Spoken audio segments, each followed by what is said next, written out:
Hello and good evening, everyone. Welcome to this week's new episode of Primetime Gaming with Mr. BoomStick and Friends. And ladies and gentlemen, I have brought some friends, and we have one hell of a show for you today. I mean, my goodness, talk about another manic Monday.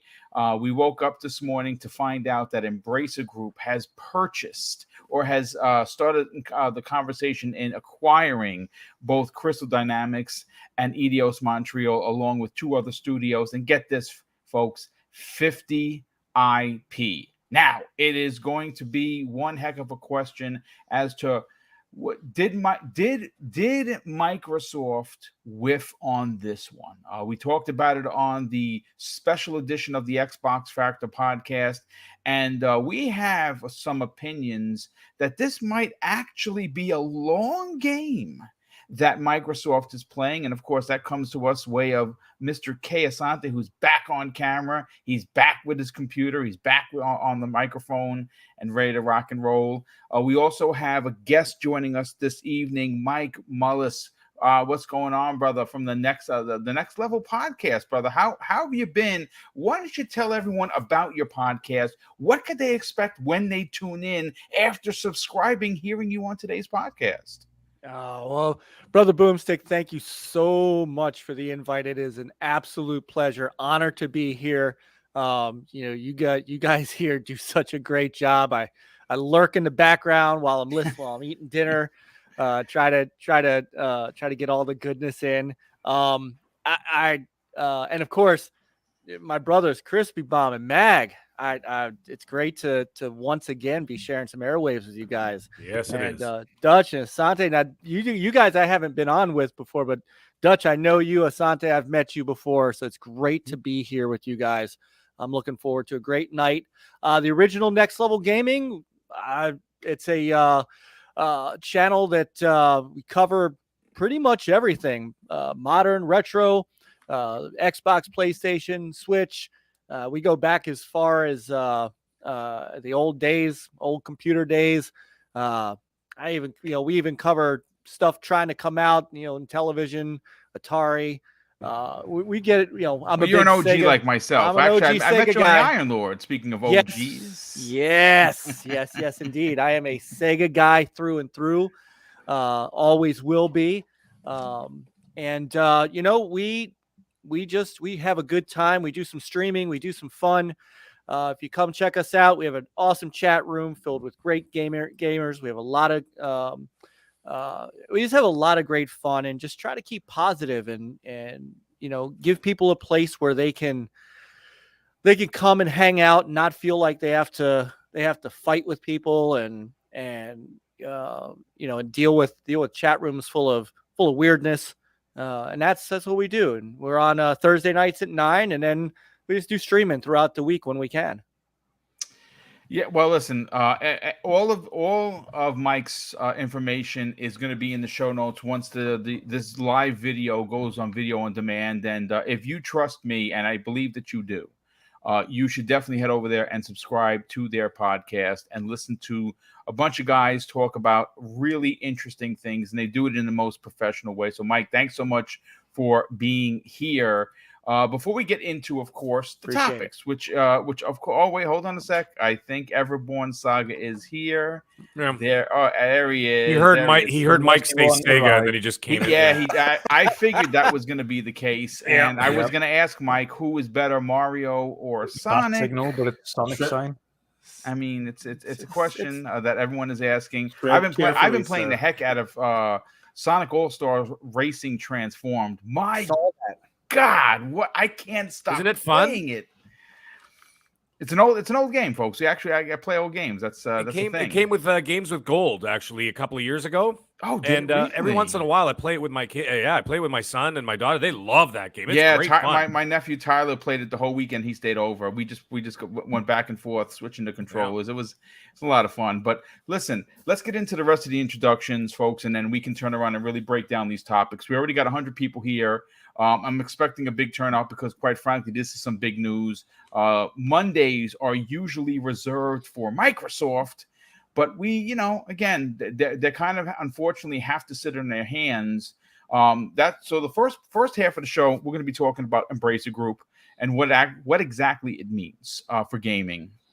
Second half of the show, folks, we have a lot of rumors that are floating around, that have in fact been floating around for a while, on WB Games, which of course is now owned by Discovery. Well, it turns out that Discovery is looking to piecemeal some of their studios, NetherRealm being one of them, Rocksteady Games being another, and even TT Games would be into the conversation. And listen, if you've been following me forever, I've been saying that NetherRealm Studios is a must get. I put NetherRealm on the level of Obsidian, Ninja Theory, NXile. I think that they're that important because of what they do, and it's one of the genres that Microsoft is missing from their repertoire, and I would love to see that happen. We're going to break down whether or not that actually can happen without regulatory eyes being put on the deal. But Kay Asante, you and I have been talking pretty much the whole day. I can't wait to get your take on this. How the heck are you? And is the construction zone better? Oh, I'm great. Thank you. And yes, I'm back in my. Sorry about the echo. If you do hear an echo, I have to rework my sound. I don't have any dampeners in my room, but yes, the construction is still going. But I'm here and I'm here to talk about these wonderful topics. And yeah, it's been quite a day. I heard about this thing when I think, what was it? I was something. It was very, very, very early in the morning. Yes, and because I left that explicit tweet with the mind blown in the private chat. I'm like, man, should I call Boom? It's 2:00 in the morning. Nah, probably not. But yes, we'll get into it. I'm happy to be here and a wonderful guest. So I'm ready to get into it. Well, we're glad to have you here, brother. We're glad to have you back. It's going to be a lot of fun to get into this conversation. You have a very, very unique point that I cannot wait for you. You said you called it getting messy. I don't think so. I think you make a lot of point. You're going to probably make a lot of people upset if what you're saying comes to fruition, but I'll let you discuss that when it's your turn to talk. Wandering Dutch, what's up, brother? How are you, man? What you been up to? Were you shocked to hear that Embracer Group has taken Crystal Dynamics and Eidos Montreal off the board? Shocked, but more pleasantly so. I mean, yes, it's not Microsoft Xbox, but it isn't Tencent. And that is the key one. As long as it's not Tencent, I don't know. Lesser of the evils. You and Peter share that same sentiment. That's the first thing he said in our Discord. That's the first thing I said in the private chat. I said, at least it's not the Chinese government. That's all I care about. I've got a slightly unique position on it as well. I'll get into that when we discuss it. Yeah, I'll get into that when we discuss it. But yeah, been awesome. I put a Starfield video up, believe it or not. Dude, it was really great good. Video. Like, wow, dude, like ultra good.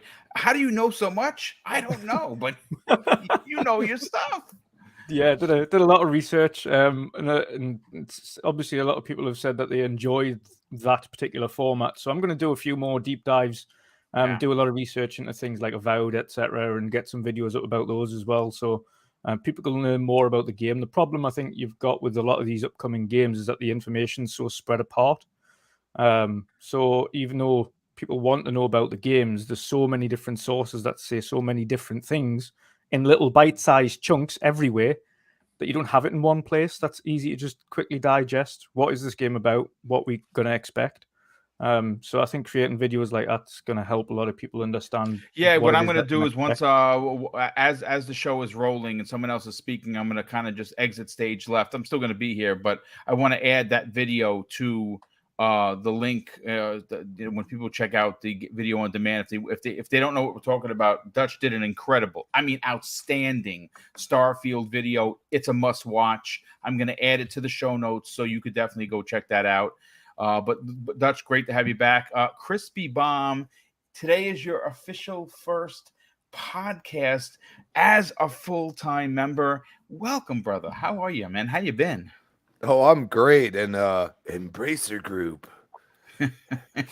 That's all. That's what we're going to talk about for an hour. Nah, I don't think so. I mean, let's be serious. I'm going to be short and sweet about it, and also bring up some points that a lot of people are gonna like go, oh, light bulb in the air. What's going on here? Yeah, I have some stats that a buddy of mine, Big Fat Eli on Twitter, Love that sent guy. me. He's good. He's good dude. Good dude, man.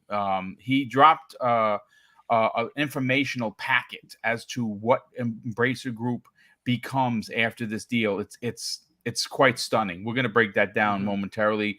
The mag. Yes, What's sir. going on, brother? Welcome back. Thank goodness Yes. you haven't gotten sick. There was some trouble. There was some trouble at your workplace. There's a lot of trouble at my workplace. Yeah.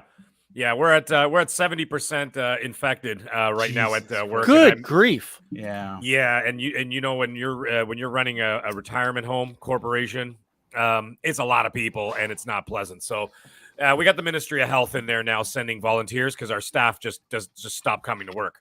Wow. So yeah, it's pretty ugly. So, but anyways, enough of that. Let's get into this show. Listen, first of all, let me go down this list here. Asante, it's so nice to see you on camera, even though you're not on camera at the moment. It's nice to see you not podcasting from your closet now that the rest of your house is starting to come together. It's nice to see. Love it. Dutch, that video was fantastic, and I got to tell you two things about that video. First of all, your voice is so smooth and just like it's like, you know, those ASMR videos, you know, where the girls like scratch the microphone, they're like, go to sleep, you know. It's like Dutch is talking, and about 5 minutes in, my blood pressure went down about 25 points, and I'm like, I feel like I need to say pause for some reason. I know, God, man, it's unbelievable. I gotta tell you, man, Dutch has got that ASMR vibe to him, man. He's got to do some of those videos. Those girls got millions of subscribers. Anyways, all seriousness, the video is incredible, but I got to tell you something. One thing about that video real quick. This whole Starfield game is got me so terrified right now because I'm thinking to myself, I thought I just jumped out of a ship and just start shooting stuff. And then Dutch is telling me about all these factions and all these things. I'm going, oh, there's religion. There's a whole bunch of stuff. It's too much. Yeah. It's too big. And of course, we've got Mike Mullis here. My goodness, Mike, I never actually got, now that you're actually here, I got to thank you for all the kind words you said about me 2 weeks ago on your show. I did listen. I do listen about 2-3 days after the show goes live. And all those kind words about, you know, how we support the show. And I was wearing your shirt on vacation and everything else. Dude, like that. You're an amazing guy, man. And you're a family to me. And you're an awesome guy. And listen, you guys got to check out NLG. You know what they talked about this week? I just started it while I was doing some laundry, cooking dinner for the kids. They talked about archery for 45 minutes, and I was enthralled. I was enthralled. It had nothing to do with gaming, but just listening to these guys talk is just engaging. It's wonderful. And Crispy, I look forward to the show tonight. And Everborn, thanks a lot for getting that song in my head. All day I'm walking around going, nobody. All day because of you. Keith Sweat sitting right on top of my head. But anyways, guys, we got a great show. Let's get right into this. And last and no way least, the one that has a lot to say about this deal, and we're going to talk about WB, Everborn Saga. What's going on, brother? Welcome. What's happening? This is I just woke up to this insane news. I've gone through my 5 stages of grief, and now I'm at the acceptance stage. And I will get into why that is, because it's not so much about Tomb Raider, because I've always said, even if they got Crystal, and I'll go into this later, but even if they got Crystal, I didn't think it was going to come with Tomb Raider. So that's why this is a huge deal. I just wanted Crystal so that, because they fill a hole in the Xbox portfolio. But again, we'll talk about that more in a minute. I think we're exciting times, but we are, I think, going to have to do some level setting tonight. 100%. About, the future, or at least when I say the future, I mean the next year and a half. So, well, look, let's bring everybody up to speed. If somehow you just got here, Microsoft announced in January that they were going to acquire Activision Blizzard for $69.8 billion, right? I believe $67.8 billion. And it was one of those starstruck kind of a moments. We thought Bethesda was a big deal. This trumped it 10 times over. And since then, Microsoft has been at the brunt of many, many calls to arms from, subsets of communities. Some people that are for the deal. Most of the toxic people are against it. We've heard many people in government come out and say that this deal isn't good. It's a monopoly. Microsoft is taking over the industry, this, that, and the third. And what is frustrating and what is a bit aggravating is I understand that this deal that we're going to talk about up front was $300 million. And I don't have $300,000 in the bank, let alone 300 million. So we're talking a lot of money. And I understand that 300 million versus nearly $70 billion is a tremendous difference.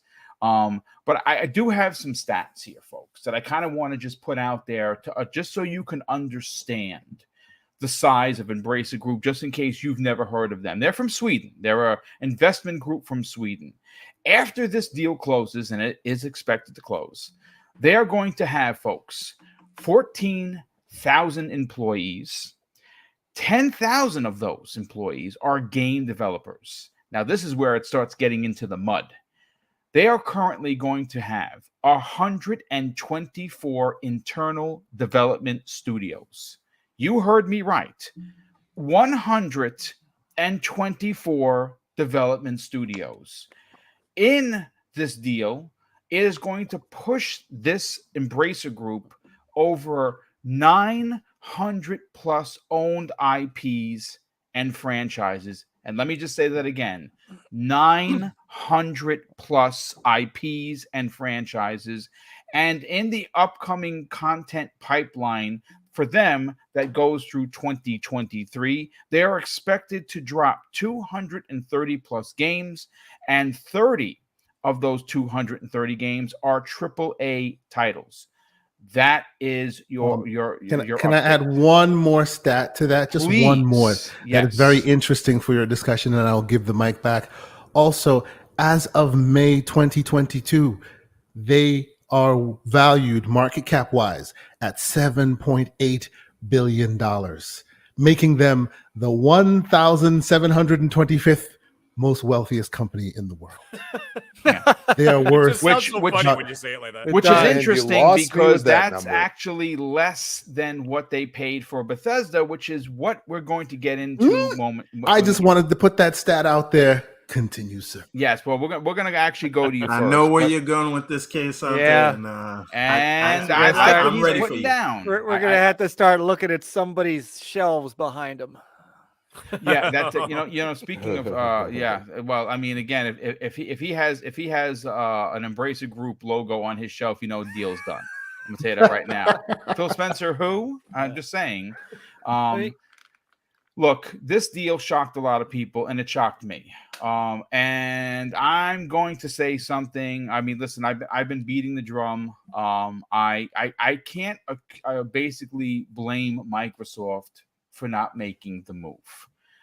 Right now, and I've said this before privately and publicly, the three-headed monster known as ABK is not only one of the most expensive, but one of the most important investments Microsoft will probably ever make. I say that to say The most expensive, not one of. yes, the most expensive. But why it's important is because, and I've said this, once the marketing deal is over for Sony, it's generation over for Sony. And I'm saying that today, and I'm going to get some hate on it, but come at me, and I'm going to tell you why. They have the marketing deal until 2023, or is it 2024? It might be one more year. It might be 2024. It is, yeah. When Microsoft can put out that box, meaning the Series S, for $200, and slap a Call of Duty logo or picture on that box, this is going to be a Spider-Man 2018's $200 PS4 situation all over. And at that point, Hey, by the way, Boom. Yes. When that happens, that will be after COD has taken a year off, so people will be clamoring for it even more. Oh, good yeah, point. no, that's right. Yeah. Consider that Sony. I mean, you have to wonder if this was discussed. Sony's marketing deal is going to miss an entire year of Call of Duty while this is wrapping up. Yeah, well, I mean, you know what they could what they might have the marketing on, though, even though the actual main game might not be there, they might be able to still use that marketing for Warzone. Oh yeah, well, maybe. Which is I mean, again, we don't know. We're not in the boardroom. Again, I'm sure at some point that's gonna come up in some sort of a conversation. But needless to say, when that deal is done, and it's that's why the overall big picture is: do you risk this monster deal that's going to give you a foothold in mobile? Because like I said, I've called this before. Game Pass for mobile is coming. $5 a month is what it's going to cost. Yeah. It's coming. Game Pass for mobile is going to be a thing. No one told me anything. I'm just guessing. Okay, three. They want to reach 3 billion gamers. Boom. Yeah, I think it's coming. $5, and it gets you Candy Crush and a whole bunch of extra shenanigans in there, and people are going to be buying it like it's candy. They're gonna find their foothold in the PC market. Blizzard all of a sudden is doing some. I mean, the last couple of weeks for Blizzard has been crazy good, right? Mm-hmm. Yep.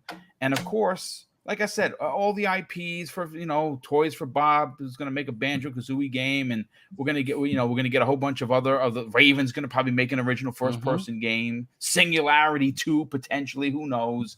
Crash. But yes, indeed. But here's the thing: what's most important is Call of Duty, because even if Call of Duty stays multi-plat, and I don't care if it does. I have Xbox Game Pass. I'm not spending $76.43 here in New York for that game. And it's going to move a lot of people over. I mean, it's going to move a ton of people over. So I understand why they missed on this $300 million deal, because as Kay Asante was explaining to me, anything over 100 automatically warrants FTC review. And Microsoft can't risk that. Which again, we'll get into why I still think there's a shot for NetherRealm and even Rocksteady Games. But Kay Asante, I want to call on you, brother, because you actually have a thought and theory. You think that this is a long game for Microsoft, and I want you to explain to the listeners. We have almost 250 people here already. Wow, that's awesome. Boom. I think he has to go to someone else first, brother. Oh, okay. Yeah, you know what? He has to disappear quick. Okay, so you know what? Let's go to Mike. Mike's our special guest. Mike, look, this was a big deal. These are two monster studios, and they have a ton of IPs. Obviously Tomb Raider being probably the biggest of them all. You also have Deus Ex.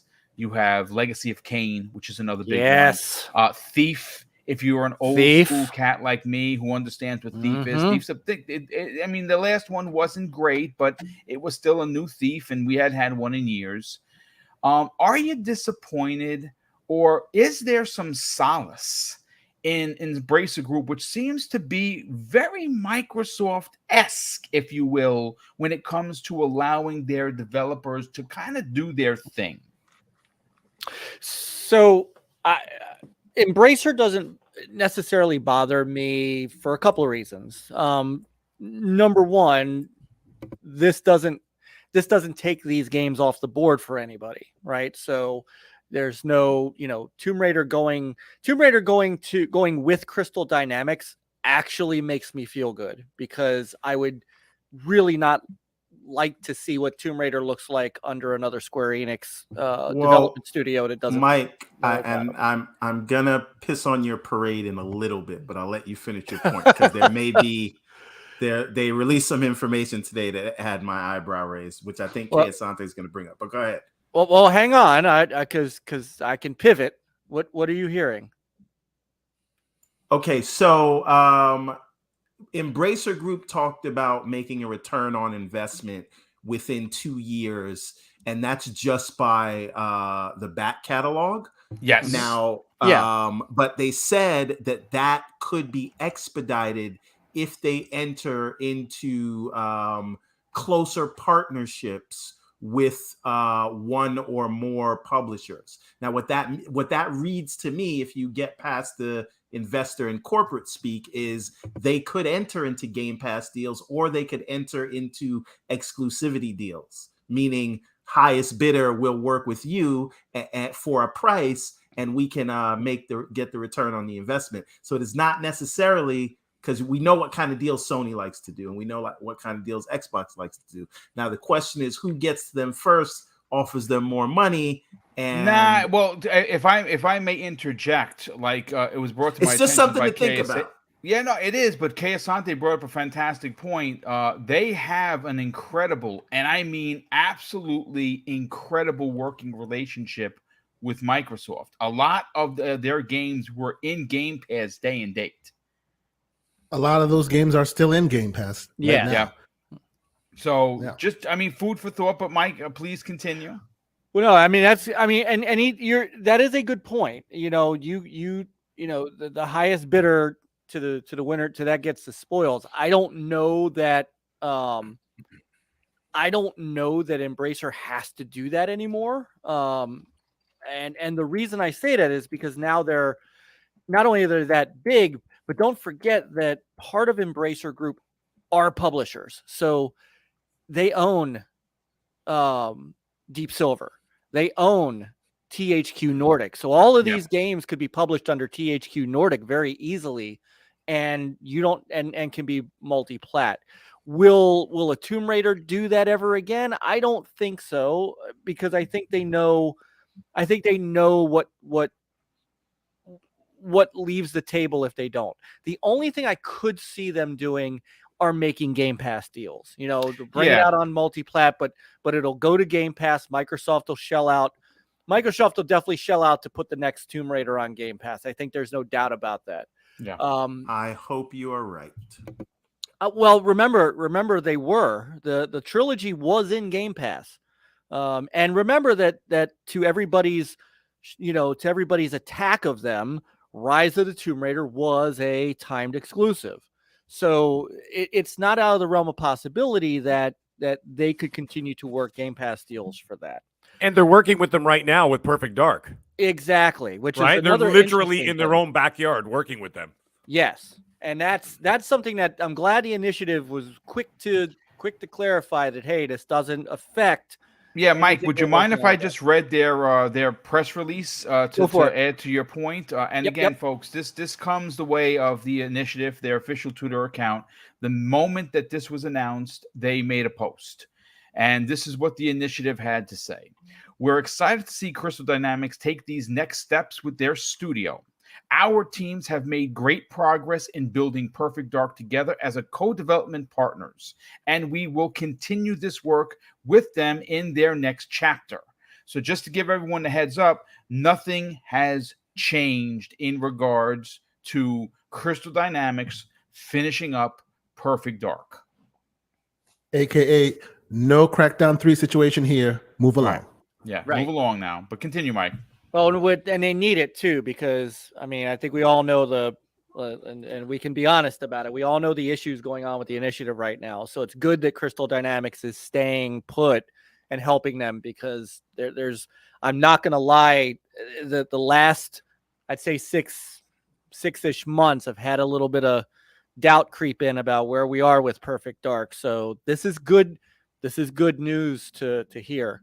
The question that I did have, and I couldn't find it anywhere in either the press release or the webcast they did earlier, the third of the three studios they bought was Square Enix Montreal. And I wasn't sure whether or not those IPs, which would have been Outriders and the Avengers and Guardians, were coming along. I don't know if Square still owns. My understanding, Outriders still is staying with Square, and Okay. it's still People Can Fly is still within People Can Fly. They can still continue doing Oh, that. they might be replacing. You never know. Yeah. People Can Fly. It's dude. They made Bulletstorm. Bulletstorm's an awesome game, dude. Like they know what they're doing. Like, but I don't know. Didn't they also make Gears Judgment? Yeah. They did, Well, yes. no. They were the multiplayer devs. That was their dabble in multiplayer. They screwed that up, but they were the multiplayer aspect of it, and they experimented a lot. And unfortunately, the Gears community was like, "Oh hell no, bro, I'm good. I am not." The problem is you couldn't start with a shotty. Okay, you only had one weapon. You didn't have Right. your two weapons you always had, and then they allowed the shotty, and that's all everybody played with. And you'd play free for all, which I still like. It's not quite what it was in Gears Judgment, because that was the one game mode I really loved. And it was interesting because you only had one weapon, but it made sense because it was a different game mode. You know what I'm saying? Yeah. And that's where they screwed up the multiplayer. But I mean, I looked at them and I was like, oh, great, this is awesome, because I played Bulletstorm and I was like, this game's freaking awesome. You know what I mean? So I was like, so you never know. They might be pulling them under their wing, to make a few games for them or be a support dev, because that's really what they've always been. So it would be interesting. Yeah. So the last Continue, thing Mike. I'll say on this, actually two last quick points. One thing that interests me in what they're talking about is the back catalog. And I'm not a giant fan of remasters. I never have been, but man, there are a couple games that I could really use, in the Legacy of Kain and Soul especially Reaver in is the Legacy one of of them. Soul for Reaver sure. is one that, I loved it on the Dreamcast, one of my favorite Dreamcast games, but I could use an update. So I'm interested to see, because Square was never going to use the back catalog. So if Embracer is interested in the back catalog, that is something that I could definitely get into. But the last thing that this hit me on as I've been looking at this, and it might be a point that a couple of you might bring up tonight. I'm curious to see if I'm the only one. The price, the fact that they let that amount of It is preposterous, IP, the price. I have Sorry. a lot of words about that price that people are not going to like me for. It makes me feel like this is the setup for Square to get acquired. Oh, dude, listen, I said it on today's special edition podcast. In the next 30 days, Sony is going to announce Square Enix has joined SIE PlayStation. That's a fact. That is not even a suggestion, folks. That is happening. I don't have any inside information. I'm telling you, no one sheds this much weight for that price without wanting, because I can guarantee you, and Kay and I were talking about this, the reason why they needed that Sony didn't bite on the whole thing is because the operating cost on Canada and having all these other studios would have been monstrous for them. And they're not interested in those IPs. No, Sony's not And interested that in Tomb Raider. They're not interested in Legacy of Kain. Wow. They're interested in Final Fantasy. Fantasy. That's Yep. And I'll there tell you is, what, because I think it's a cultural thing. I honestly, Kay came up with that, and I agree with him 1,000%. But I'll let him talk about it. And I'll tell you what, and then I'll cede the floor. I anybody, and I'm not, I'm saying this from an objective. It's a pretty easy call to make.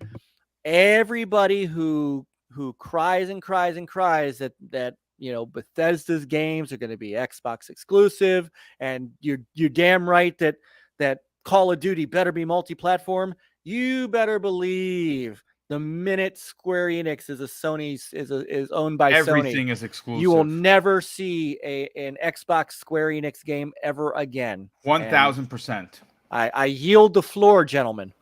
Yeah, but just about that though, like only if Square is on board with that. I'm not saying they won't be, but I mean they already are. I would agree. I think they're already there. But yeah, I'm just saying, like, you cannot tell Bungie with one IP you can basically take $3.5 billion and not give us anything, and then you're going to tell Square we're going to dictate to you what you're supposed to do.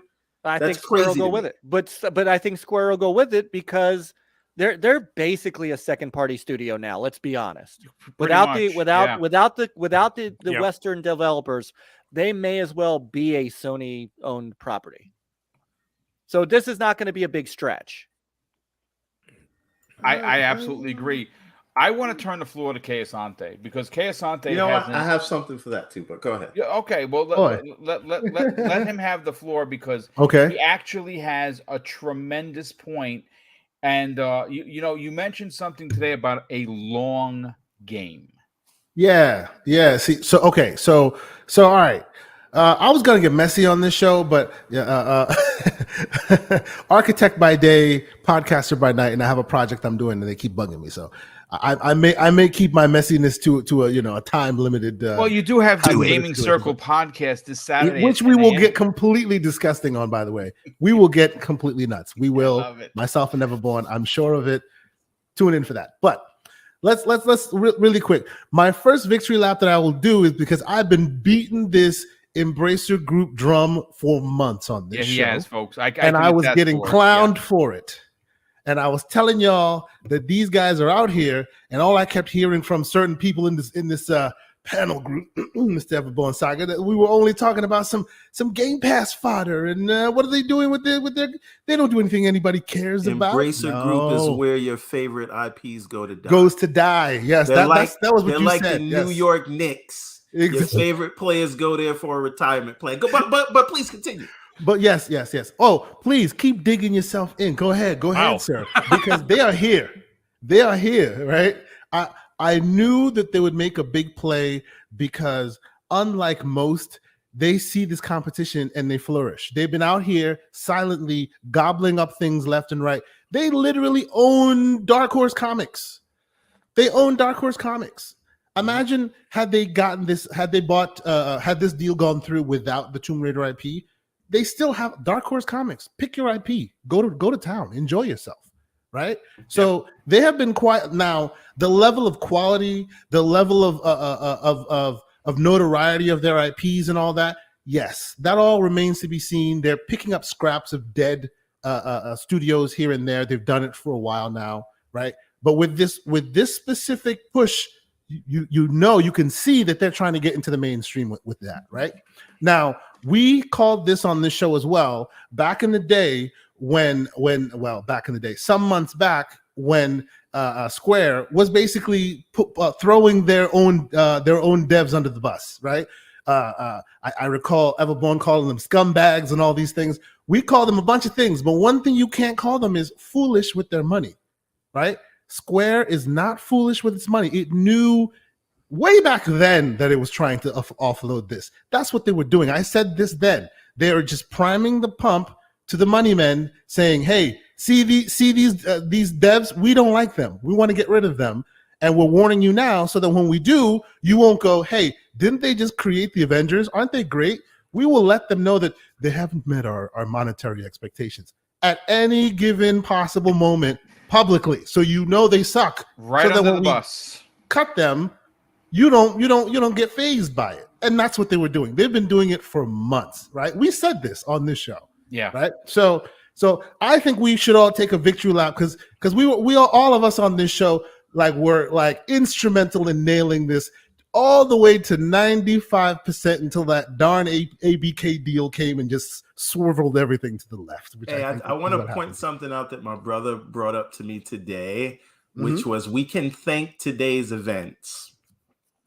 We can thank the Final Fantasy movie for today's events. That Final Fantasy movie, the Western one, not Advent Children, nearly bankrupted Square. Sure. That's why they got them into bed. That's why they got them on him. They got into bed with Eidos because of that. And they never really wanted to be there, so now they're getting them off. So real quick, movie is what led us to where we are today. Well, maybe, but listen, we'll never know because we don't do the books. But Justy Spud in the chat says, Phil Spencer says, "What have I done? I started an acquisition war." I love it. Begun the acquisition wars have. Yeah, there you go. In the background. No, but he's winning. Okay, But since we are all, and I will, we'll keep talking. I'm sure this is the conversation we're going to be having for some time. But since we're all going to basically be saying the same things, I will throw out a few weird takes because I prognosticated on this show a few times, and I was clowned, and I have been proven to be Negrodamus. So here are my prognostications for the future. So here we go. All right. So as Boom has said, the next time you hear Square Enix spoken, it will be, I wholeheartedly agree with you, Boom, about the whole acquisition for Square Enix to Sony. I really, really believe that at this point because it really does look exactly that way. It looks like this whole Sega Sammy thinning the pachinko machines just to ready themselves ready for that acquisition. So it looks like. Well, they closed the arcades. They cut the pachinko machines. Exactly. They did a lot. Now, I may not be there with you on the next 30 days, but I think it'll be very soon. I'm sorry, what was that? No, I said they shut down the pachinko machines and put out an amazing movie. True. Yeah, just to entice themselves. Sonic Frontiers. Oh, here we go. Continue. Yes. So I love the Dutch's responses. So I believe that is definitely like in the realm, not even in the realm of possibility, but it's almost a foregone conclusion at this point. That's where all of this is coming, and it will be hot and heavy. I agree with that. My second, and this is going on levels of ridiculousness, Boom. So y'all can just cut my mic at some point. This is levels of ridiculousness. Okay, level of ridiculousness, prognostication 2. The next time you hear a blow your wig back crazy prediction, it will be when a publisher is purchased by Netflix. Yep. Mm-hmm. I think that's coming. Say it now. That's not as crazy as you think. That's not as crazy as you think. When you hear Ubisoft is off the books and it's Netflix, you will be like, what happened? That dude knew something. Hey, I don't know nothing. I'm telling you, they are priming the pump. They are eager. When the likes of Google are leaving, stop it.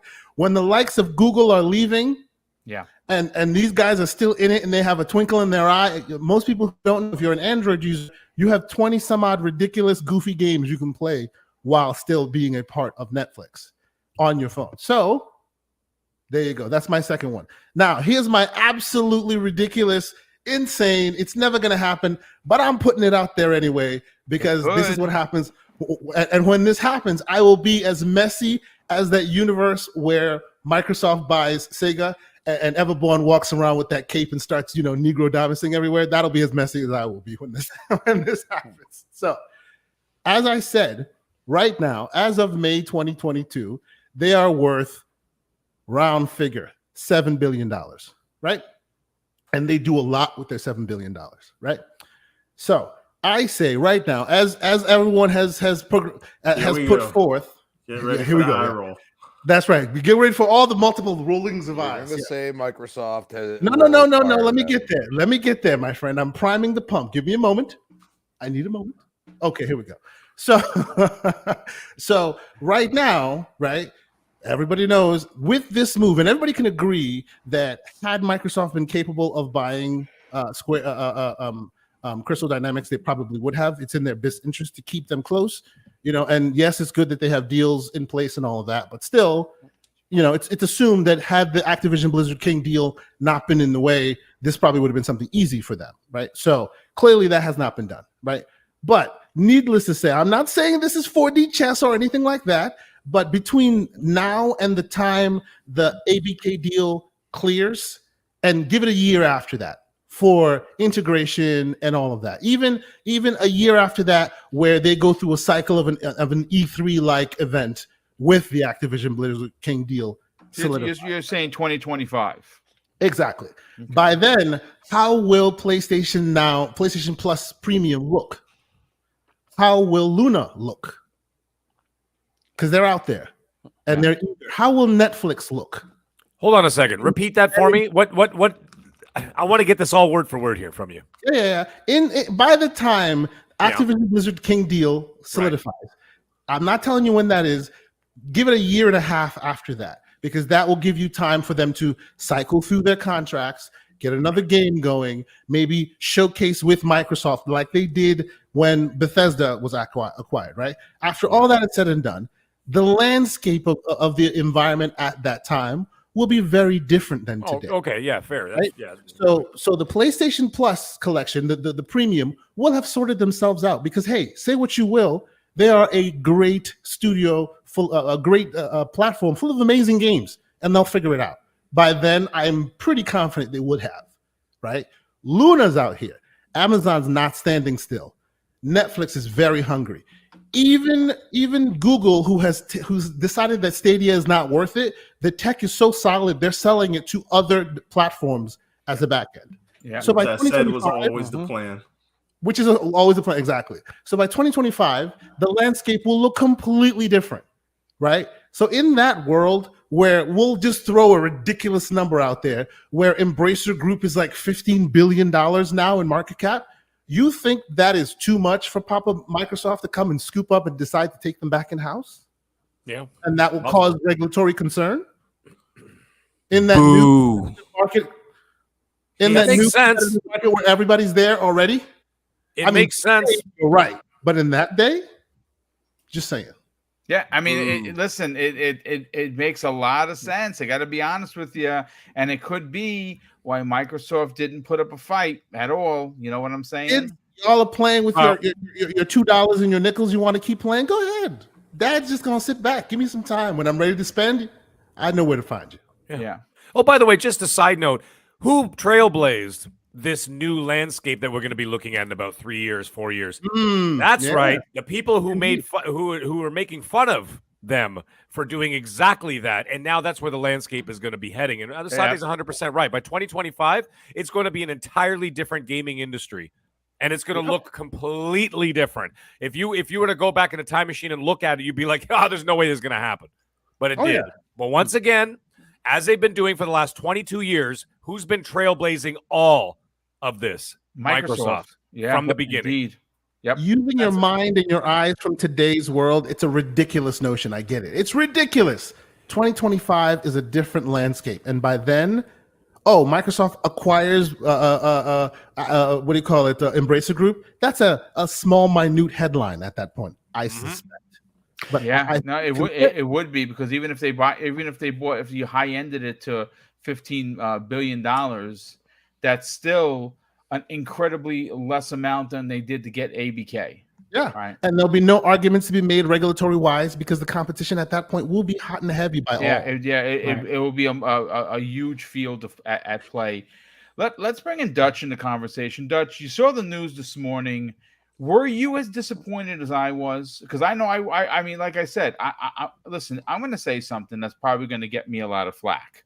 I actually don't mind that it was Embracer Group. I'm just glad it's not Sony. And I know that's petty. And I don't care. Because here's the thing. We know that if anything that Sony gets is going to be exclusive. And you can say whatever you want about them. Bungie, the new IP that Bungie is getting, if you think that that's not going to be exclusive to PlayStation, you are out of your freaking mind.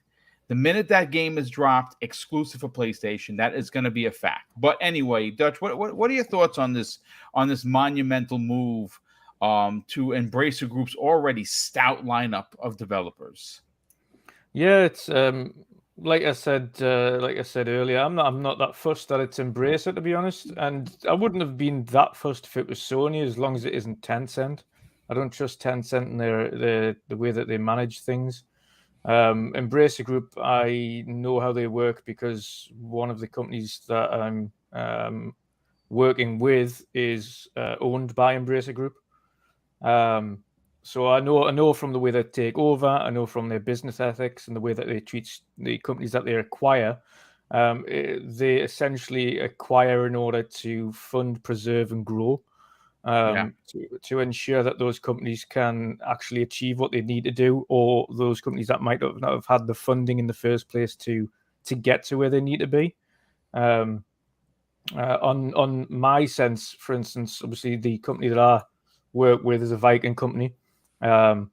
They've got specific things that they want to achieve within gaming as well. So obviously there's a few things within THQ Nordic, and a few IPs that are Norse related that they can pursue, etc., etc. So Embracer Group are going to give them all the tools that they need to proceed and grow, which is great to hear. And they are very much a hands-off. They are down the road from where my company actually is. So it's literally, I think it's mentioned it's probably about half an hour down the road away from them, Embracer Group. So not far. Yes, to be honest, it is probably their bigger move in terms of getting into the modern gaming scope. When we have a look at the THQ Nordic, have created quite a lot of good AA games. Nothing that's hit massive headlines for a long time. Again, Deep Silver, back in the day, Deep Silver used to be one of the biggest publishers you can imagine. They were huge. But right now they haven't been. I think Embracer Group's kind of thing right now, and I suspect you mentioned a lot of these are where games go to die. I see it as the opposite, actually. I see Embracer embracing, without the pun intended, a lot of these companies that have been struggling from mismanagement for a number of years, and trying to resurrect what is still great companies and help them kind of get better.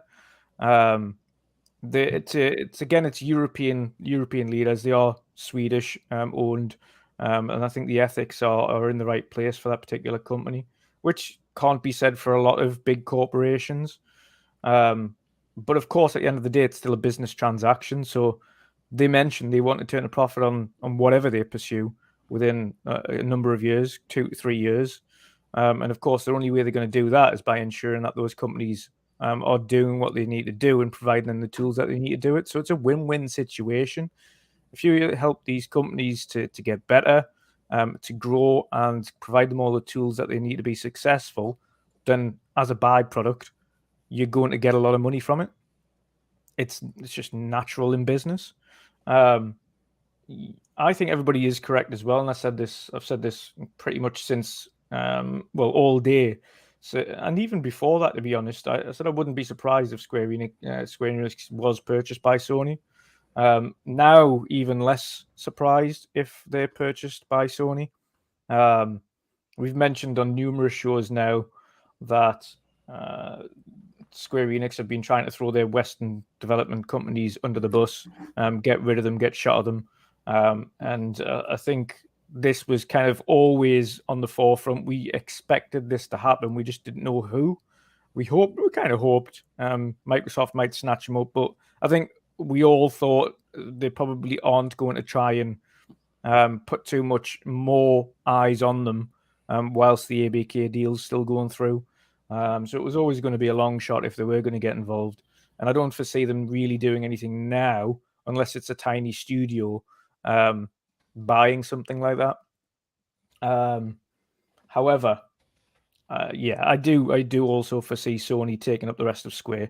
As we mentioned before, Final Fantasies, specifically Final Fantasy 14 and the remakes, I still to this day don't foresee 14 or the remakes ever making its way to Xbox, regardless of the exclusivity period being over.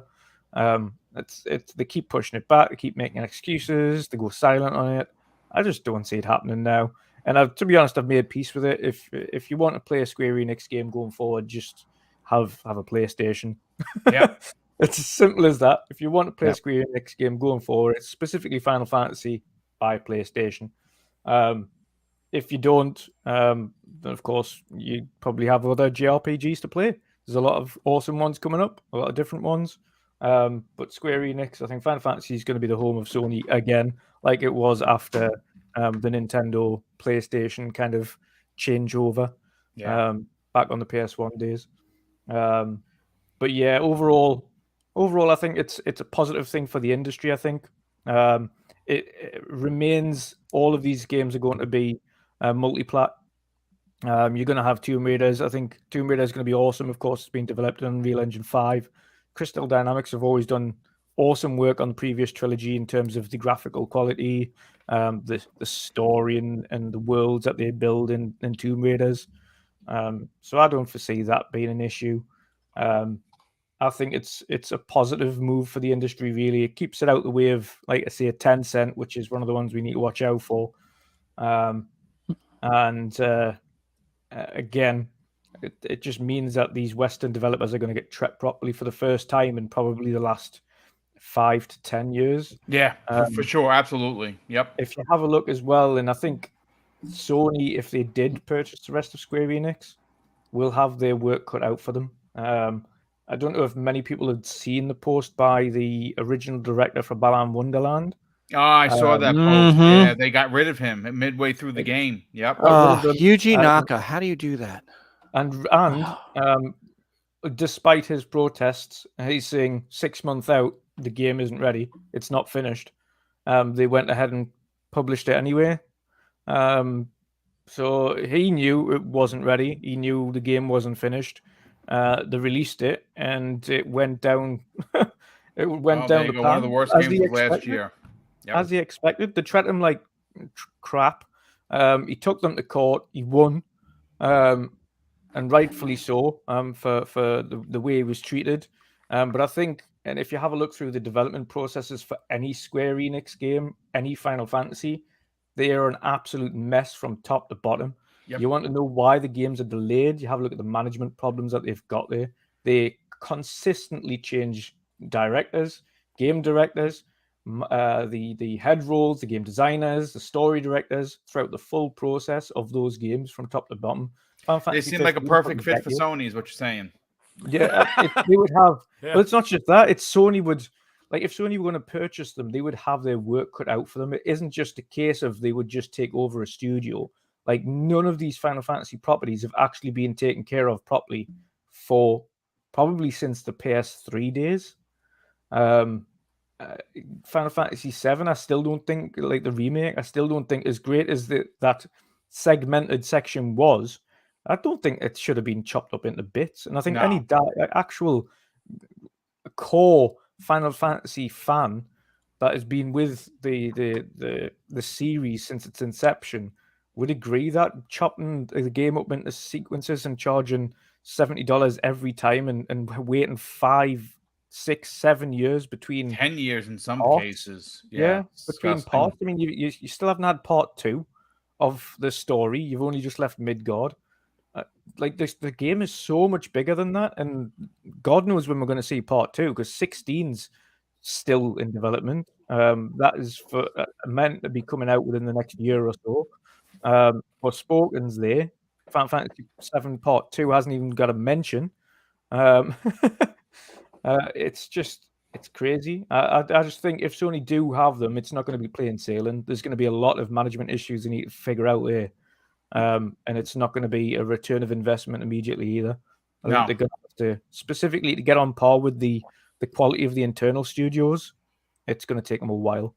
Yeah, it's gonna be a big learning curve. Like I said, I said 30 days. It might be 40 because I have a strong suspicion. Again, this is just my opinion. I could be 1,000% wrong. That Sony is going to take whatever E3 is and make that announcement there. That's what I think. I think that announcement of Square Enix joining SIE PlayStation is announced at their summer show, whatever it's going to be called, and Keighley. The Keighley show. At the Yeah, it'll forefront be of on that. Keighley's. And Yeah, Final that's not like- Fantasy is exclusive. Yeah, absolutely. I don't foresee a world where we'll going forward in the future, no matter when that is. It could be a month from now, it could be 2 months, 3 months, 6 months, whatever it is. I don't see a world where Final Fantasy doesn't end up full exclusive to PlayStation's platform forever, and the remainder of Square Enix going in. I mean, look at the practically is pitiful, now. Yeah, but but the pitiful post that you got from Square Enix afterwards into why they sold those studios. Oh, we're going to invest in blockchain. But yeah, that Blockchain. that screams. Please, someone buy me. Yeah, NFTs, 100%. come on, buy your NFTs, NFTs. yes. Let's go. where's but let me ask you God. guys a question though, real quick. Does that and I'm being serious? Does that move the needle if Square? Let's say they do, right? Sony buys Square. Given I don't the think fact it that we does all anything. know, what Does does nothing it to me. do? No. Nothing. Yeah, it Nothing does to me nothing. personally. Not to us. I'm not Used talking it about to now. us because obviously, many of us own PlayStations. It's not like Yeah. we're not going to play these games. But Yeah. what does that move the? Activision Blizzard can move the needle, right? And then some. Well, yeah. To put it in perspective. I'm in with terms you, of Mike. Final sales Fantasy movement. can move the needle. No. no, You would think so, but Final Fantasy VII Remake sold 5 million copies. That's No, it. we're Yeah. talking about the That's not remake. moving. Final Fantasy 14 is a juggernaut. Oh, on PlayStation. yeah, but That that's- is It is something- a yeah. juggernaut. I don't It is know, a that moneymaker. remains It's to be amazing seen making to money me. for Square Enix right I now. know. Well, my buddy. It's only on a Sony platform, and there's isn't it? thousands. Yes. He's Right. waiting Isn't for it lobbies exclusive for now? days. It feels like. It's an exclusive now. Like, for example, 16 is already on PlayStation. Final Fantasy VII Remake's already on PlayStation. it's not going anywhere else. I mean, has it gone? Is it going to PC? Does anybody even know? I'm not even sure. I think Final Forspoken, Fantasy 14 is and on 14 are PC. going to PC. But no, but I'm saying 16 or Final Fantasy 7 remake. I haven't heard. 7 Okay, remake so- on PC. But It's not it going was to do terrible much. Yeah.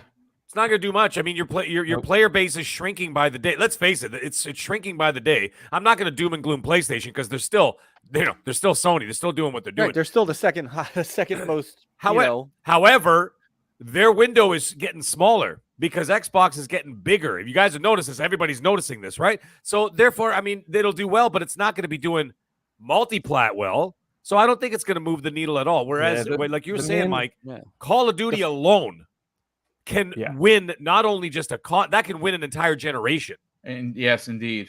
Like You know what I'm 14, and to Crispy's point, 14 is a juggernaut, but there's a lot of MMOs. Like you say, MMOs do shift a lot of people. I don't know the name recognition stuff like Yeah, that. I'm just I kind of what I'm saying is it's like kind of like Halo for PlayStation, and it's not even owned by them, and that's that's issue where I they've go got. and say I'm with everybody on the future, but how long's that going to take? And I'm going to go my other way. The issue I've got specifically isn't with the MMO stuff, because that stuff works. Like even 11 was popular, but when we're talking about their mainline titles, they've not been done like outside of the 7 remake, which again is in parts. Outside of that, their mainline titles have been floundering for years. Yeah. Like 13 was okay for the first one. The next 2 were desperately underperformed, and rightfully so. They were terrible games. They're bad games and very convoluted in terms of their. 15 was a 10-year dev cycle, was a mess, and they rushed the last couple of chapters. Now I loved 15, but unfortunately it wasn't to everyone's taste. I didn't like it. I hated it, to be honest with you. Yeah, exactly. I hated it. I gave it a try, but no. Yeah. So, and it's unfortunately the mainline titles are suffering. The MMO is doing really well, and Final Fantasy fans specifically have said this game has got a better story than any of the Final Fantasies have for God knows how long, and that's coming from an MMO. So, although the Final Fantasy name on the MMOs front very much still extremely popular, and rightfully so, because it's winning multiple awards for what it's doing on the MMO space. The mainline titles aren't doing great at all. They need some serious management issues sorted out before they become popular again. Well, listen. I want to grab Crispy. I got to get the mag, and we got to get Everborn, and then we got to get into this WB stuff. We're already an hour in, folks. If you're enjoying the show, please consider hitting the like button. Obviously, one press of the button, you're in. That's it. No, we don't charge you.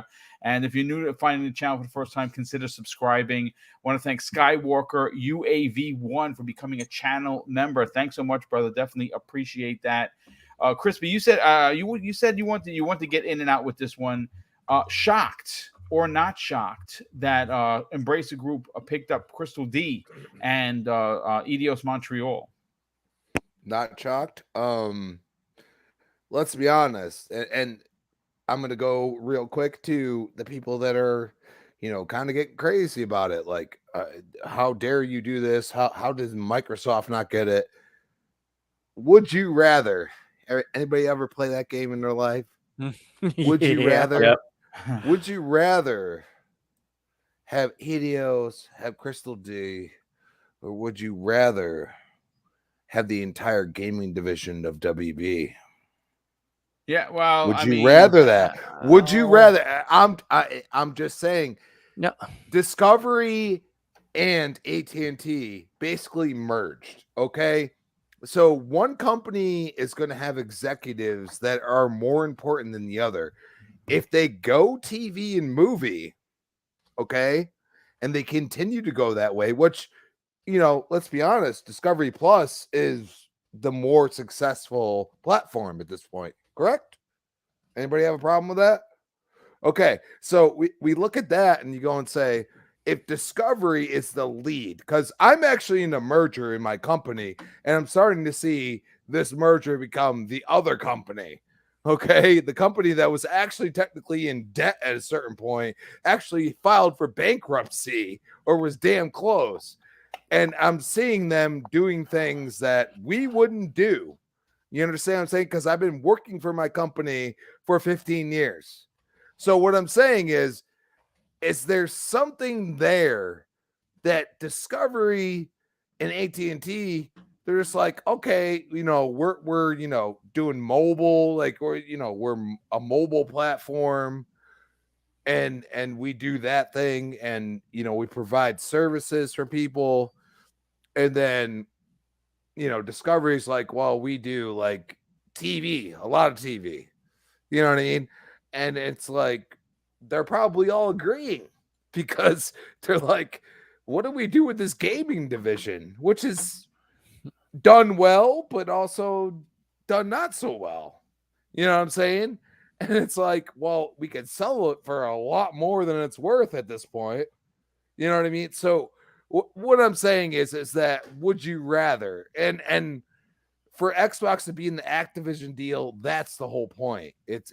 They have to get that through first, because regardless of how people feel about those IPs, they are far more lucrative and far more valuable to Microsoft than anything that's going on right now. And Embracer Group, and that's where I go and say the future, I agree with. Embracer Group could absolutely get bought out by Microsoft in a second and actually be like Bethesda deal, like 3-4 months later, like it's done, it's over with. Like we're talking like billions upon billions, and then you're talking like hundreds of millions. Like they paid 300 million for Embracer Group? Just for context, folks, what Embracer Group paid for 3 or 4 studios that included 50 IPs. Sony, SIE, PlayStation paid $300 million for Insomniac Games. Now, Insomniac Games was a freaking steal because they have been the literally the backbone of Sony for the PlayStation 4 and PlayStation 5, specifically for the PlayStation 5 so far. Just how much they pay for Bungie? Boom, $3.6 billion. Think about that, and that's all about one game with its multiplayer. Well, and they agreed to things that they would not normally do. Yeah, and I feel if you're lucky, if you're a Final Fantasy fan, because I know a lot of Xbox gamers that would love to play that, and it's not my bag. I don't. It's not my game. I don't get it. But that's fine. Okay. My point is that Sony takes that away. That is it, even the hope of it being there. That is a big deal to some gamers. And I give them credit. But at the same time, I got to give huge credit to Embracer Group, because they've been constantly under the radar, yet they have the most devs in gaming. Yep. Like, come on. 124 studios. You know what I'm saying? So I go and say, you know what? They have shown that they can, nurture, a gaming community, because there's always a community when it comes to a decent game. You know what I'm saying? It doesn't have to be perfect, but there's always a community, and they've nurtured them.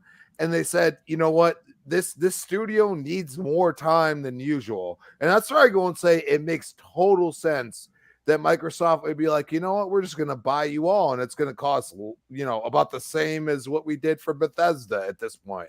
Yeah, and it's going to happen, obviously, after the Activision deal. The Activision deal is far more important. It involves mobile. It involves the biggest IP in gaming history, even over Madden, people.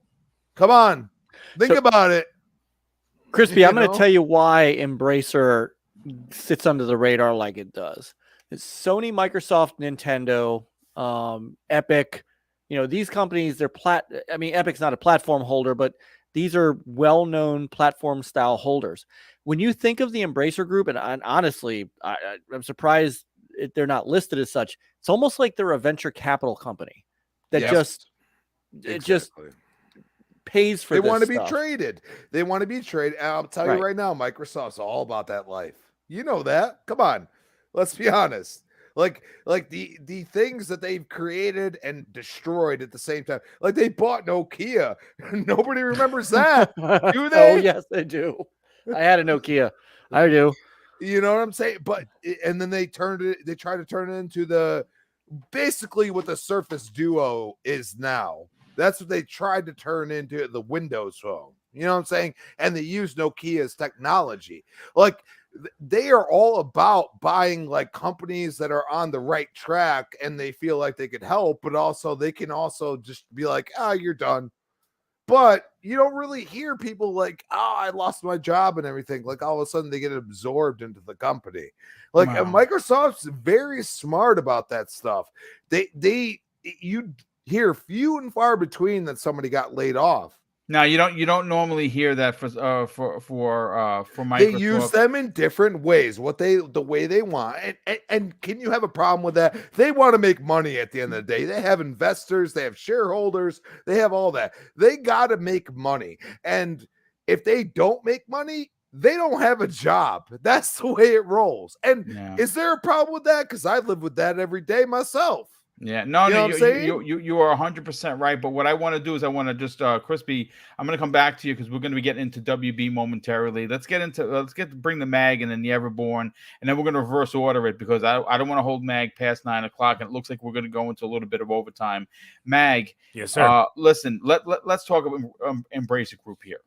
This was a power move. I didn't see it coming. I'm going to be honest with you. They shocked me with it, to be honest with you. But at the end of the day, Tomb Raider is going to be multi-plat, and I don't see it being like Sony running to the door to lock it behind their box. Embracer Group has a good working relationship with Microsoft. I can see Microsoft dropping the bag to get these games day and date and Game Pass. That's the exclusivity. Yep. What are your thoughts on Crystal Dynamics and now Eidos Montreal joining Embracer? It's fine with me. Same reason. Like I have no issue with this.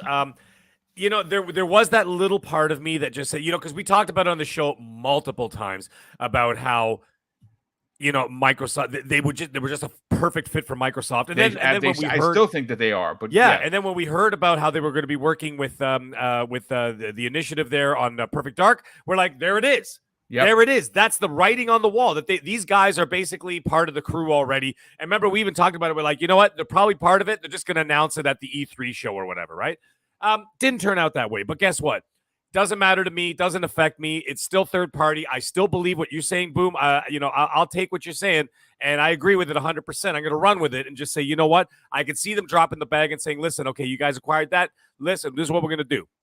Sony's going to buy the Eastern division of Square Enix, okay, the Japanese division. I could see that 100% happening. Yep. And then you know what? They can have it. Go right ahead. I'm not gonna poop talk it or anything like that. Go ahead, do your thing. That is not my bag. Final Fantasies are not my bag or anything like that. Whatever. So anyway, the thing is, at the same time, they could take these other ones, and now Microsoft can go to Embracer and say, hey, listen, just like you say, drop the bag, get these games into Game Pass. You need the content. But for me, the two cardinal rules of this deal were, one, keep it out of the hands of the Chinese government. That was my number one. Number two was keep it out of the hands of Sony. And it's not because I don't like Sony. It's because I don't want to pay $100 for Tomb Raider. There you go. Okay? That's what it is, $105 for Tomb Raider. I don't care if it's exclusive. I got 2 PS5s now. Not 1, 2. You hear that? Pony 420? I got 2. How many you got? But anyway, the point is this. He probably doesn't have any, but yeah. No kidding, right? Yeah, they got Twitter. Anyways, the thing is, right? Here's the thing. I've got those systems. So you know what? That's fine. And you know what? You make it exclusive, also fine. What's not fine is me having to pay those exorbitant fees, extra fees on top of like I could buy a game for like $70, $80, whatever, with tax included. I don't want to pay an extra $25 just because it's on the Sony system. It's ridiculous.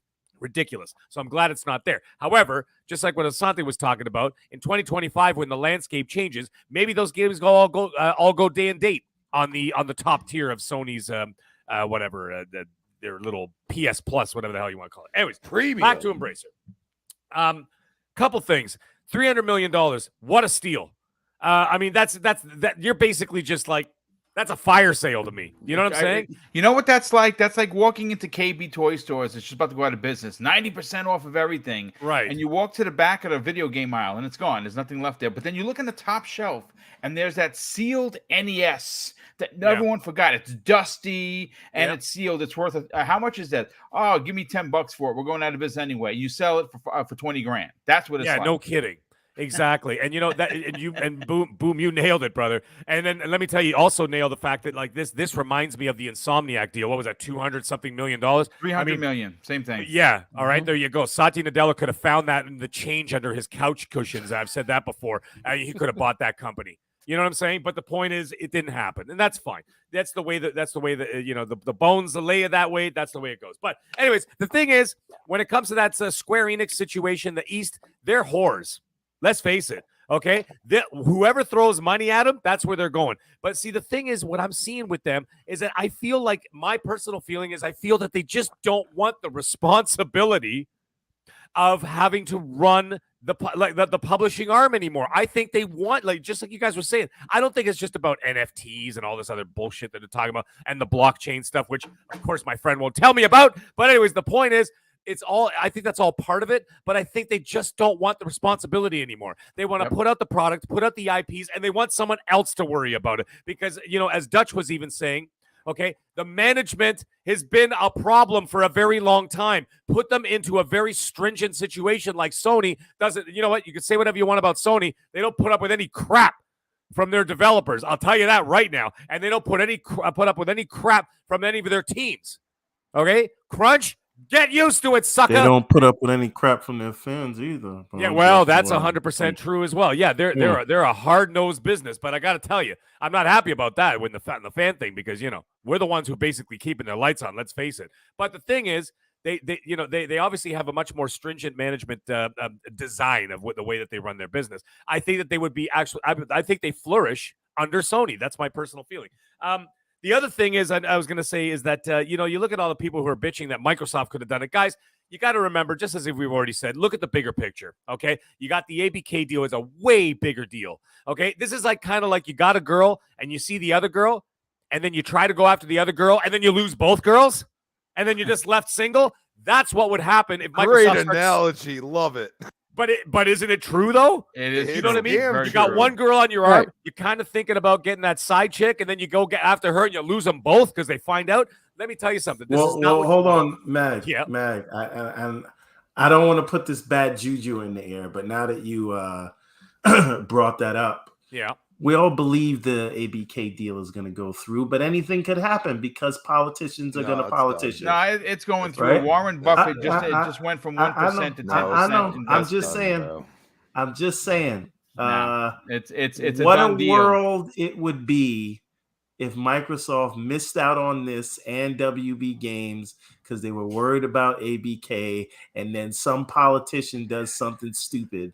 And the deal doesn't go through. That's why I played the game. Would you rather? I agree with it. You know what? You know where I came up with that I hope analogy? the politicians got a lot of money to spend in court because they wouldn't. Exactly. No. The FTC is going to have to win in court. They can't afford it, and they're going to lose. Yeah, they can't turn it. They can't stop it from happening. What they can do is they can sue. Right. That's the thing. But why though? Like, what would be the end game for them? I understand elections are coming up and stuff, right? Everybody's going for clout right now. This is not the time for this. Nobody wants to lose the gamer vote. Let me tell you that. Yeah. But you know what? Everborn is the one who actually got me. That analogy popped into my head when he was talking about, say, God forbid, the WB thing kind of slips through the fingers. I'm not going to get into it. I'm sure he's going to get into it. Yeah, but, we're going to come back around here with the WB and whether or not, because again, price is going to make the difference on whether or not they can grab NetherRealm. Yeah, exactly. So that's a whole other ballgame. But anyways, like I said, long story longer, I have no issue with this whole situation. I have no problem paying for the IP. I'm not like a complete cheapo. I game share with someone anyway. I'll get it for $40 for every brand new game. Don't worry about it. Not a problem. Or it's going to end up in Game Pass. Last thing before I pass off the mic, it almost seemed like, and I actually talked to her today about it, it almost seemed like it was like a premonition. My homegirl, Highland Bunny, was wearing a Soul Reaver shirt 3 days ago, and I mentioned it, and I'm like, man, it's been a long time since I've seen Soul Reaver. And she's like, right, and all of a sudden this happens. Isn't that weird? I thought it was kind of weird, but anyways. No, certainly interesting for sure. Everborn, I'm going to give you the mic, but you're going to take this on for a twofer, and then we're going to go backwards. I want you to talk about the deal, but I want you then to talk about tell the people why again, WB Games as a whole is not coming home to Microsoft. It's just not going to happen. It's just not going to happen. But that doesn't mean that NetherRealm Studios and Mortal Kombat can't come home to Xbox. And of course, as long as it stays under 100 million, it's not going to get any regulatory BS. 95 million, but yes. What is it? 95 million, but yes. Okay, so 95 million. All right, so talk about Embracer. What are your thoughts on the deal? But more importantly, how can Microsoft bring home Mortal Kombat and make that an exclusive in a genre that they do not own? Okay. So there's a few things here, and I tonight may be choosing to be the bad guy here. So you choosing to be the bad guy? Oh, that no, never I'm just happens. saying I'm Jeez. this is devil's advocate dissenting opinion tonight. Here we go. So the whole Embracer Group thing, I think that I don't know what this means for Tomb Raider going forward. I don't know that Embracer Group, with their acquisitions, have proved that they have successfully brought back any of our favorite IPs that they happen to own. It, to me, and this is why I made the New York Knicks reference, it seems like they're just buying these IPs and sort of sitting on them. And the output that they are, that we've seen from them, has, like, THQ wasn't listed on Publishers of the Year last year, right? So what are they doing with those IPs, and what evidence do we have that we know they want to mine the IPs, but what evidence do we have that they will bring us quality? I don't know that we can say that, right? Well, you know what, to that point, they did bring back Kingdoms of Amalur, and they said they did all this amazing work to it. It's one of my favorite games of last gen, and I couldn't finish it. It was that bad. So it was that bad. Yeah. So there you go, right? So this is the thing, and then, you know, and this is what I mean. I feel like we could be in a world where, you know, Embracer Group is just where your favorite defunct IPs go to die. It's like a retirement home, right? So what do you want me to say, right? I wouldn't be surprised if their headquarters were in Florida. Now, wow. Man, Wow. There you go. What's wrong with Florida? So Floridians, come on, man. Wow. Okay, He's so saying it's where all us Jews go to retire. There we go. God's waiting. Now, so the other thing is the $300 million price tag. I think that is very eye-opening, right? We talked about Crystal Dynamics with Tomb Raider alone being $1 billion purchase, right? Yep. 300 million is getting you the developer of Guardians of the Galaxy and the Tomb Raider 50 IP, by the way. Right? Tomb Raider and 49 other IPs, including Deus Ex or Deus Ex, whatever you call it, right? So, and we have to look at, right, as much as we hold these IPs in our heart, when you are valuing an acquisition, it is going to be nuts and bolts numbers, right? And so they looked at the fact that those IPs were on the decline, right? Like they put out several Tomb Raider movies. They sold 88 million copies of Tomb Raider in its lifetime, 38 million from the reboot, but it was trending downward. They put out a movie that trended downward, right? And so if the one thing about this $300 million price tag tells me is that Sony got robbed by Bungie. And I think Just Spud was saying that in the chat when we first started, right? How is this 300 million versus Bungie being 3.6 billion, right?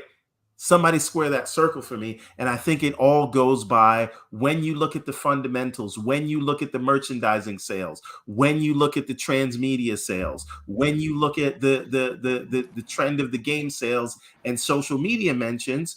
I think you come up with a number of what these things are worth. I do also think if it went to Microsoft, they would have paid more for it. But there's no doubt about it. They would have paid more. I don't think Microsoft would have got the sufferer's price, is what I'm saying, right? You don't go into the mechanic with a BMW and say, hey, can you hook me up? They say, no, you're driving a BMW, right? Yeah. So again, so you're saying Embracer Group is a Pinto? Hey, no, yes, that's exactly what I'm saying, right? So, very practical vehicles, right? You're not charging Microsoft that. So that being said, I don't think we can put this like on film. Not that anyone is, but we say it's a miss for Microsoft. I think we all have to take into account that Activision Blizzard is not only the largest deal Microsoft has ever done, it is one of the largest tech deals in history. Yes, of that the is US, correct. Right? Yep, that is correct. And because of that, there are more eyeballs on this thing than just the Xbox division. And they are not leaving anything to chance. They're ready to go to court for this thing, as Tim Dog says. Yep. But because of that, we're not letting anyone or any small studio even give us one bad headline. Because so much of this is playing out in the court of public opinions, and politicians want to use this for grandstanding. So we're not giving them any ammo. So Phil could have gone to Amy Hood and she could have said, sit your ass down. Finish this deal, whichever way it goes, and then we'll talk about that. And because of that, I think we have to take a step back. And I think we realistically, pragmatically, should not talk about any acquisitions from Microsoft. I don't care what it is. I don't care who the guy, right? Until this deal is done. And the problem with that, I said this on today's show, and I said it to Kay Asante. I think this is the first of many publishers / developers Microsoft is going to miss out on because of ABK. Right. And this is the problem. This deal, and before we all also another thing I want to bring up, right? We all think, hey, this deal is going to go through. It's going to close this year. When Microsoft announced they were going to acquire Bethesda, they said it'll take us 6 months. You know how long it actually took them? 5 months and 3 weeks, right? Their people are very good at predicting these things. So I think they said summer of 23. Right. So again, I don't think I think we should give them some credit because they have some of the smartest people in the world working for them. They probably know how long this is going to take to close. So I don't think we can count on that deal closing this year. I think when it closes, it's probably going to be at the earliest of March. Between March and June is when that thing closes up next year. Saga, and that's from my knowledge on what you're saying. And you're making very good, interesting points. Was this deal announced and or publicly broadcast before or after the war situation? Before. Before. It was announced. Will that factor change the equation? Because that's a big deal. Government work and everything. So will that war delay or quicken things? I think it could do either or. What do you think? I don't know that it's going to have an effect, right? The FTC doesn't have anything to do with these wars, right? So they do their job. I understand that, but let's assume we are in a part in the equation where they have concessions that they need to be made. Microsoft says, nope, take us to court. Do you think they have the funds to fight said They battle? will not. They will lose in court, and they do not have the money to do it. They're not going to go against the defense budget of what Microsoft already has. You know what I'm saying? Come on. I think there are bigger fish to fry when it really comes to it, but that doesn't mean they don't slow roll it. And maybe we'll see these things move faster after the midterms, right?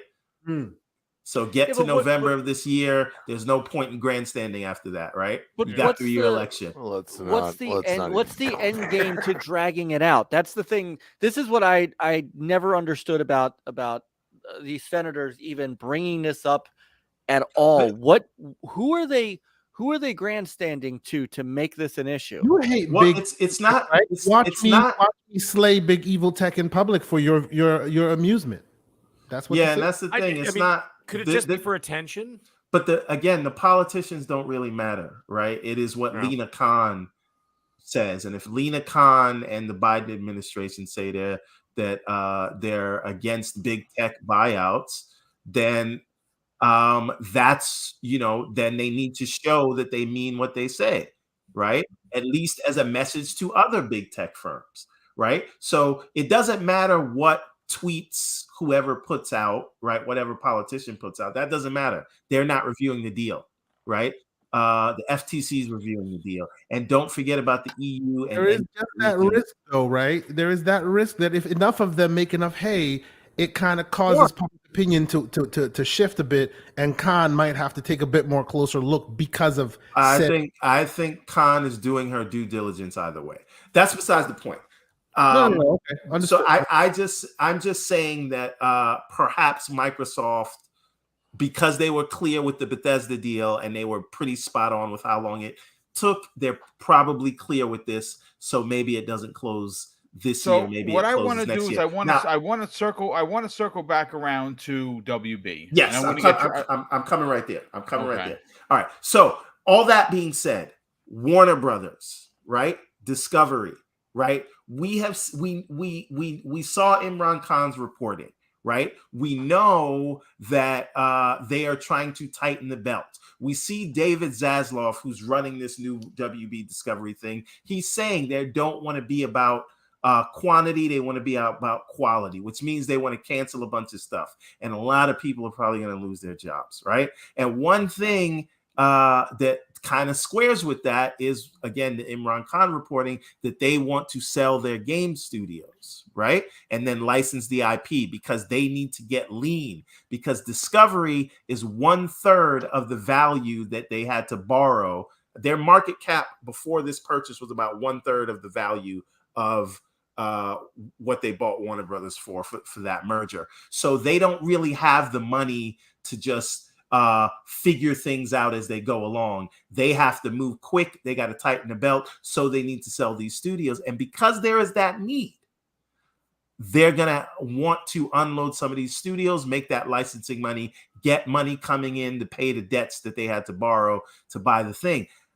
The question is, because there's such an urgent need, just like with Crystal Dynamics, does Microsoft miss out on a much needed studio that fills a hole in their portfolio just because of this Activision Blizzard deal, which probably won't close until next year? And I think they do. And I would love it. I am right there with you, Boom. They need NetherRealm the same way they needed Crystal Dynamics, because they don't have a fighting publisher and they don't have a lot. They have some AAA third-person narrative over the story-driven developers, right? So again, these are studios that will, with notable IP that will fit holes, and they are going to miss out because they're buying Activision Blizzard. And for their bottom line, yes, it makes sense. But as a hardcore, I don't want to call myself a hardcore gamer, but I'm a gamer, and it is very unfortunate to me. And I wonder what else they're going to miss out on. They're not going to get Ubi. They probably can't. Sounds like get an WB. animated version of Sonic is crying a tear somewhere in the corner. Right. Somewhere. And if Sega, I swear to God, everybody, and I close with this. I swear for God, if Sega becomes available and they can't pounce on it because they're stuck with this Activision Blizzard deal, they're handcuffed to this dead hooker. I am going to lose my worse than now. Worse than now. That was the best thing I've heard all night. Everyone, stop standing on the street corner, my friend. I'm just saying. Better not miss out on Sega because they're trying to buy Activision Blizzard. No, you know what though? Everborn's got a point. But you know what the thing is though? Everybody knows that Microsoft's they got the bag out. They got the wallet open, right? So I think that everybody's going to play this differently. They're not all going to just start jumping out there and saying, we're up for sale, we're up for sale. They're going to wait. Thank There, you. there could be some potential waiting there. Yeah. Yeah. Sega is not in Sammy Holdings is not in dire straits because remember Sega also owns Atlas. That Sonic box office. Well, and right, but they also own Atlas, which is doing quite well with their IPs too. Yep. Yakuza does very well, Persona does very well. These companies, if Sega really wants to be bought, right? Or if Sammy really wants to sell them, that's really the piece of this. And if they really want to go to Microsoft, there's nothing wrong with saying, Phil, when you're done, give me a call. Yep. 100%. Yeah. Oh, let me say one last thing. I think their next target, because people think Microsoft is playing around. I think their next target is Valve.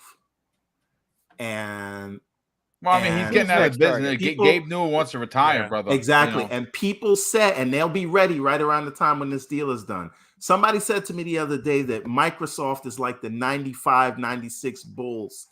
I said, no, Microsoft right now is like the 95, 96 Microsoft.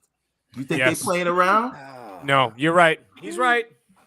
Yeah. No, I mean, listen, you bring up a great. You brought the Bulls in there. That Bulls era was ridiculous, by the way.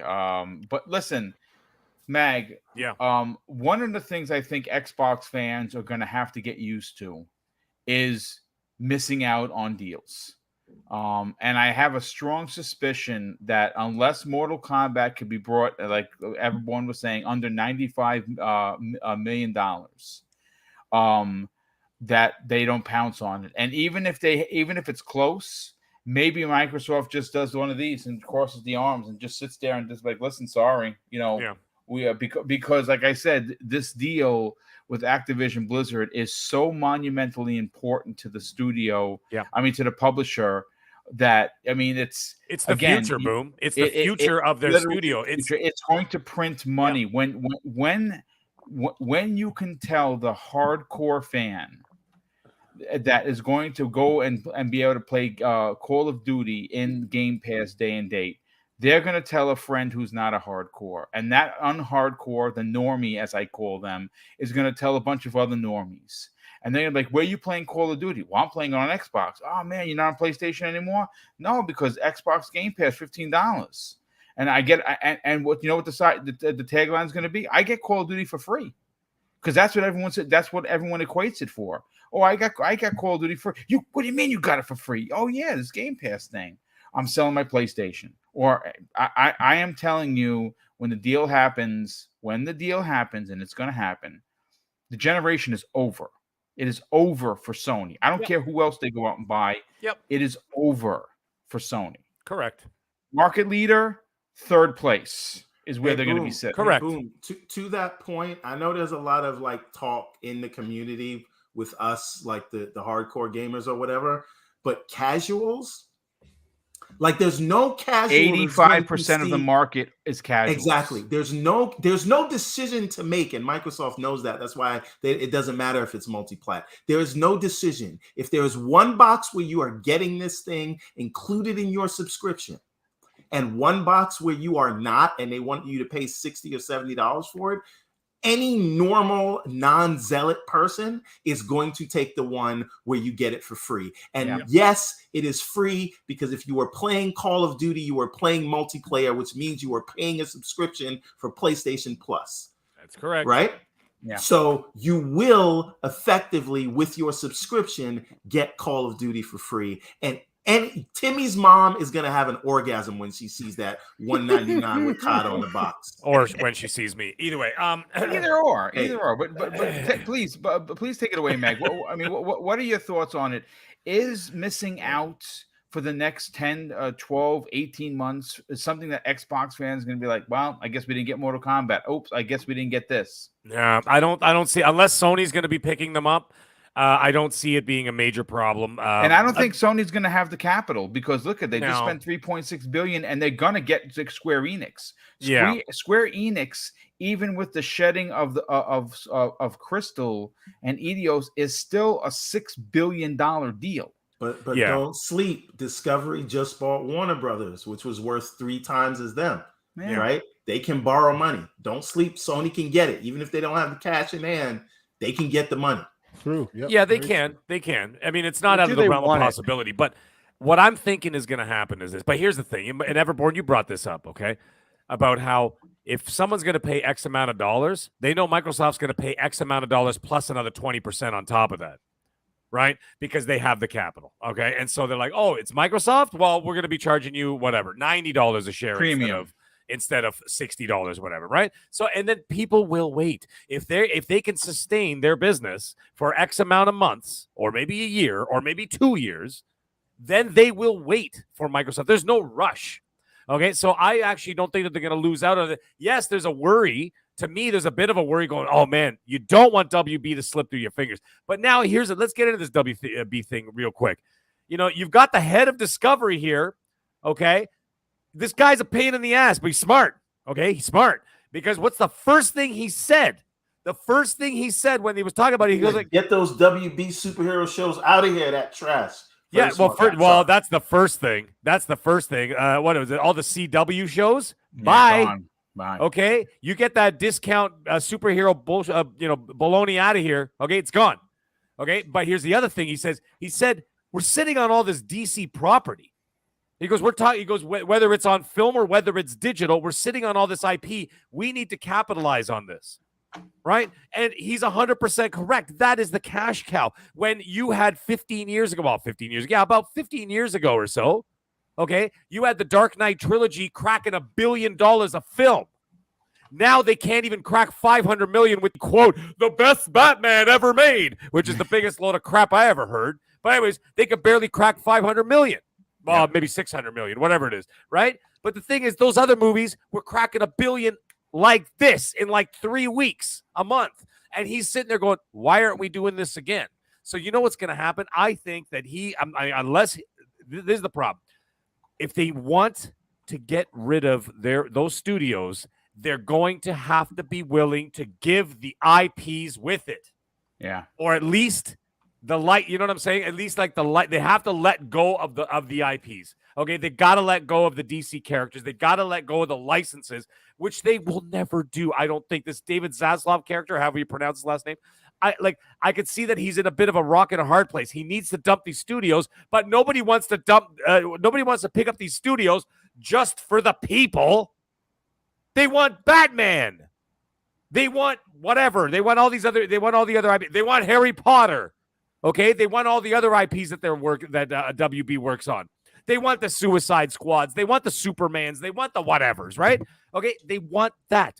They don't want Joe, who's working in aisle 3 at his computer. They don't care about that.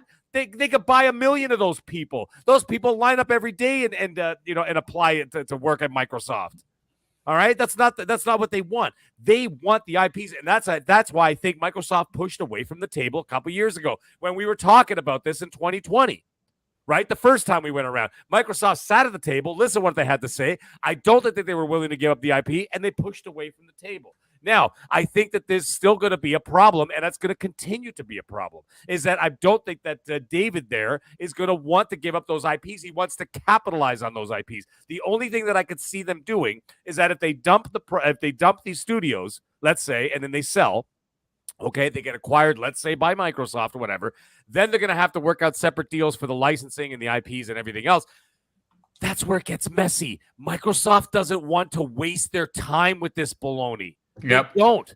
They just want it. They're like, listen, we don't want to do back alley deals with you every time we want to make a new Batman game. They're like, just give us Batman. We'll dump you the cash. But the thing is, I think that this David Zaslav there's looking at the long. God, I can never say his name properly. They're looking at the long. He's looking at the long game.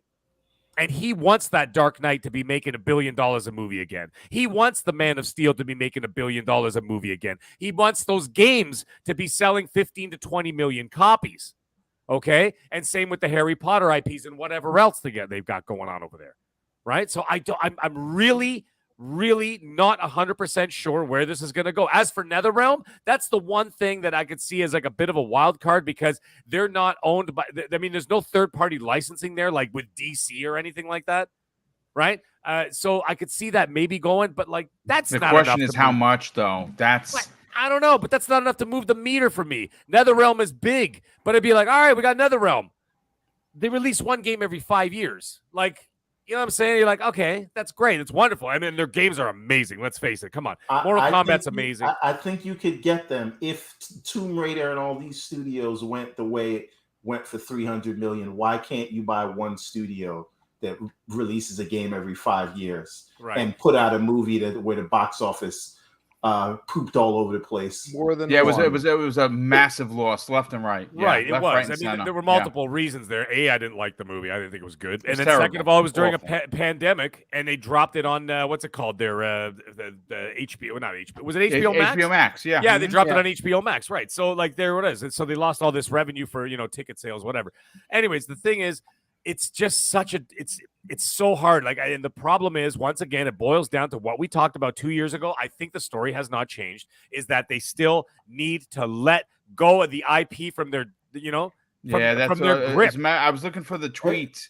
Actually, Jeff Grubb, good friend of the program, actually tweeted something he said that the reason why they can't sell is because they refuse to give the IP with the sale. Well, there you go. But here's the thing. Here's the thing about that. I think a way through this is it's the way they license it. So what I think buyers would be more interested in is the kind of license that EA has for the NFL, where it renews every 10 years, or like EA used to have with Star Wars, or like Ubisoft has with Tom Clancy. It needs to be one of those in perpetuity or for a very long period of time, 10 years, 20 years. Yeah, 20 years. But I don't think they'll do that either. You know why? Because WB or Discovery is going to look at it and say, no. We're not going to sign a 10-year, because if we give you a Batman game and the Batman game makes $500 million, we're going to ask for more when you ask to make a sequel. Yeah. Right? That's they're going to want to capitalize. why no one wants to buy it for that, because then you're going to do all of that work to put into this IP and have the game make more than the movies, and then they're going to want to come raise the price on you after you did your due diligence to bring the character to where it should be. Exactly, but that's what they're going to do. But that's what the owners are going to do. Look at those assholes at Sony. Excuse my language. With the whole Spider-Man situation. You know what I'm saying? They keep putting Disney in an arm bar every time that Disney wants to move forward, and Disney's the one who took Spider-Man out of the dumpster. Yeah. Don't you guys think that that's possibly why WB is having a hard time getting these suitors, because they're looking at what Sony is doing with Disney, and they're going, no, we don't want that ex-wife relationship that you can't get rid of. You know what I'm saying? They always got that upper hand, Asante. They always got that upper hand. Whenever Disney says, "Look what we did," we just turned your Spider-Man that got canceled basically because it was trash. It was terrible. Okay, and then they turned it into $2 billion a picture. And that was all Disney's hard work, not Sony. Sony didn't do squat. They did nothing. But then, but at the end of the day, what do? They can grab your thumb and go, "What'd you say? What'd you say?" Okay, they could do that. Well, because at the end, Mag, they still own it, and that's the thing. That's what I'm saying. And WB still wants that leverage over Microsoft. They do not want to give up on that, because there is the possibility that Microsoft releases a what is it called? The Arkham series. Let's say they release a fourth game, and the fourth game sells 20 million copies or whatever, and it makes all kinds of money. Okay. They're going to say, damn it, that was a bad idea. Now look at it. Look at all the potential lost revenue we could have had if we just did it on a game-by-game basis in terms of the licensing. And that's where Microsoft's going to go, hell no. So I think that they're at a stalemate, because Microsoft doesn't want to go through that every time. They don't want to go to negotiate every time they want to make a sequel. They walked away. They walked away from the table last time. The only realistic one. That's right. NetherRealm is the only realistic one. That's what I see too. Yeah, no, good stuff. Real quick, Morani Lewis drops a very generous $10 super chat and says, Embracer Group's financials aren't great. Hard to see them providing proper support for Eidos Montreal and Square Enix with major AAA IP. To that end, Oh, so Yes. go ahead. No, he said they'll seek deals with Xbox and Sony for Tomb Raider and Deus Ex. Right, and that's what I was saying earlier. Don't like, you know what I mean, bet your house that everything will be multiplied, because they might go in deals to make money to bring that back. But to that end, the Game Pass situation could easily make the big bucks for them, and Microsoft again, that becomes the exclusive. Sony pays top dollars for exclusives. But I was gonna say, now, one glass half full, now is the perfect time for Microsoft to poach that talent from Eidos Montreal and Crystal Dynamics to fill out the staff at the initiative. Eidos. Eidos Montreal. Sorry. But now is the perfect time, right? They're sold. You don't know what your future is at Embracer Group. Come work for Microsoft. Be at the initiative. Yeah, it's possible. Yeah, for sure. 100%. Listen, let's bring Mike into the conversation. But Mike, before I do, Leanne drops a very generous £5 super chat and says this: Microsoft should not get Valve, as there would be a very good argument for a monopoly, but what they should do is buy shares instead. I don't know, man. Respectfully disagree. Yeah, all the shares. Yeah, and it's not a publicly traded company.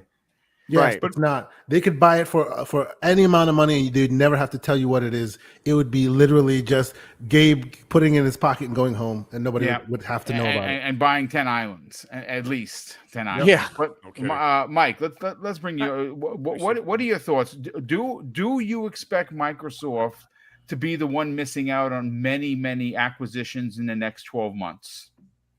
Missing out's a tough word or tough phrase to use, because it depends on what they want.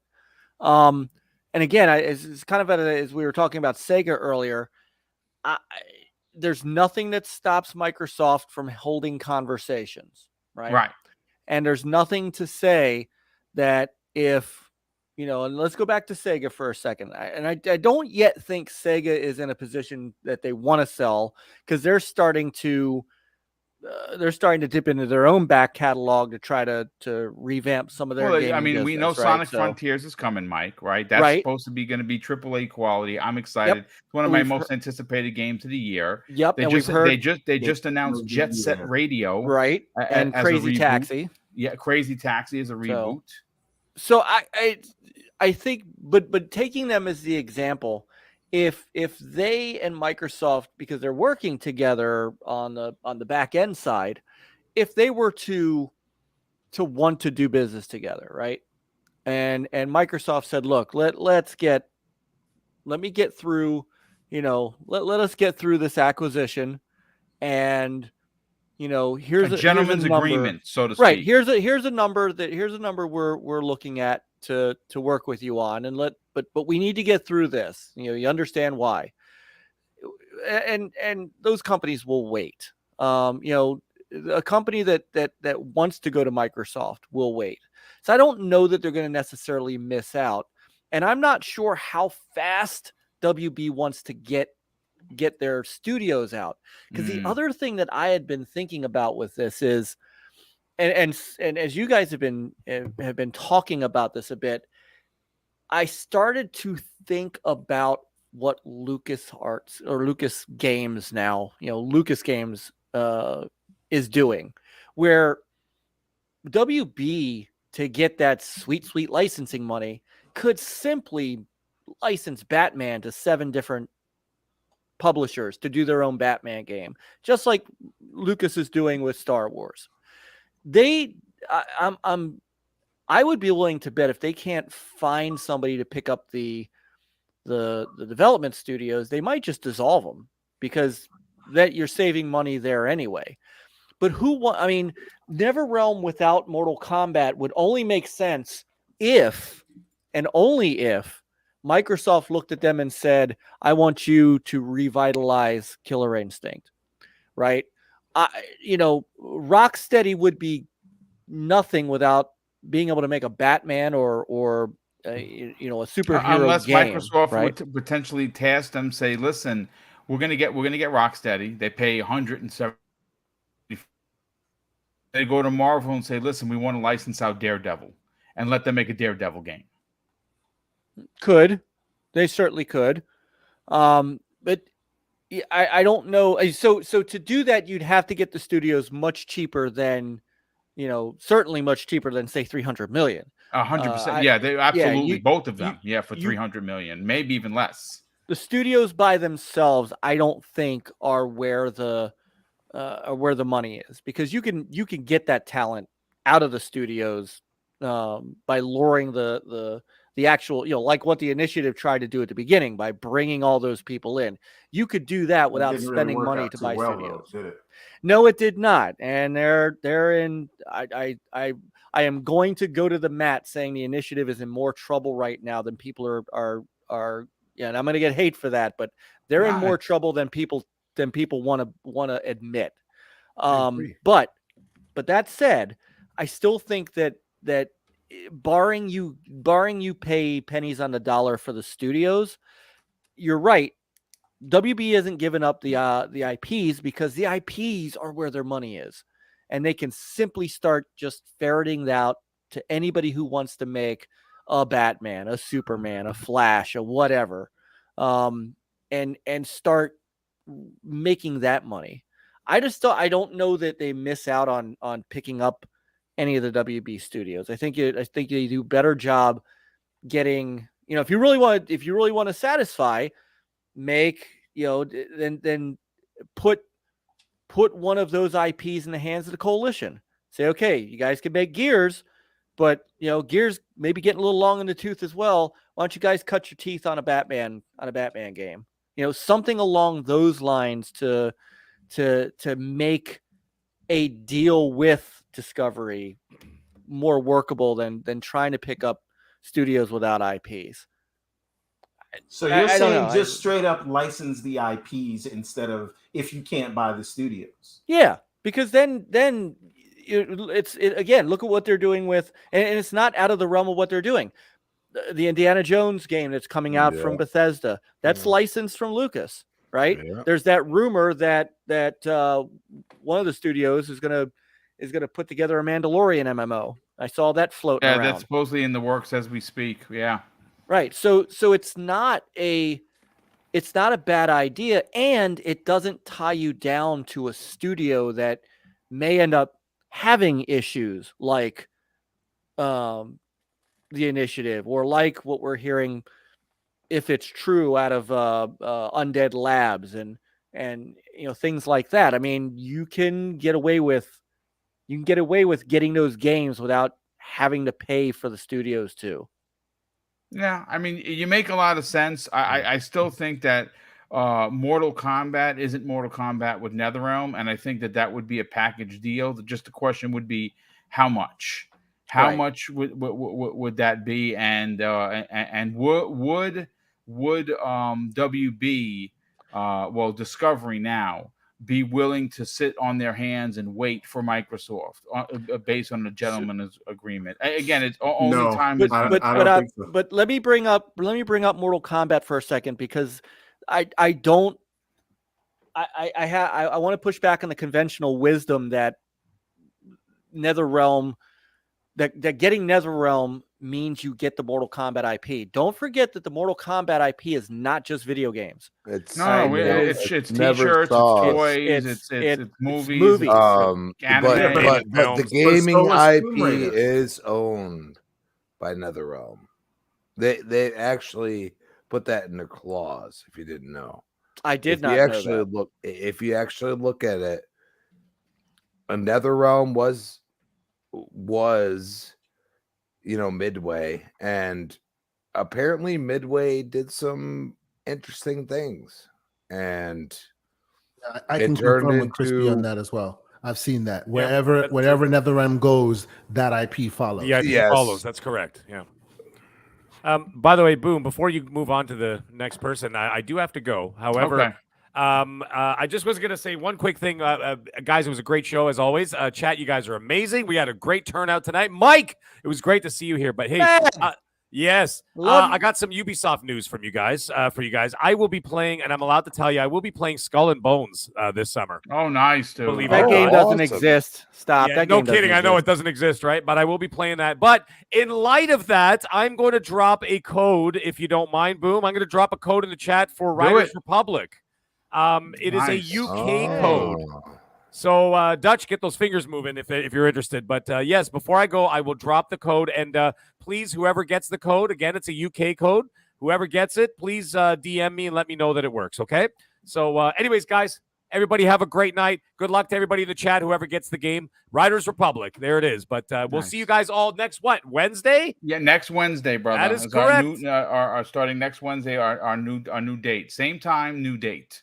All right. We'll see you guys all Wednesday. Gentlemen, have a wonderful evening. All right, brother. We'll talk Well, soon. Night, brother Ag. Good night, boys.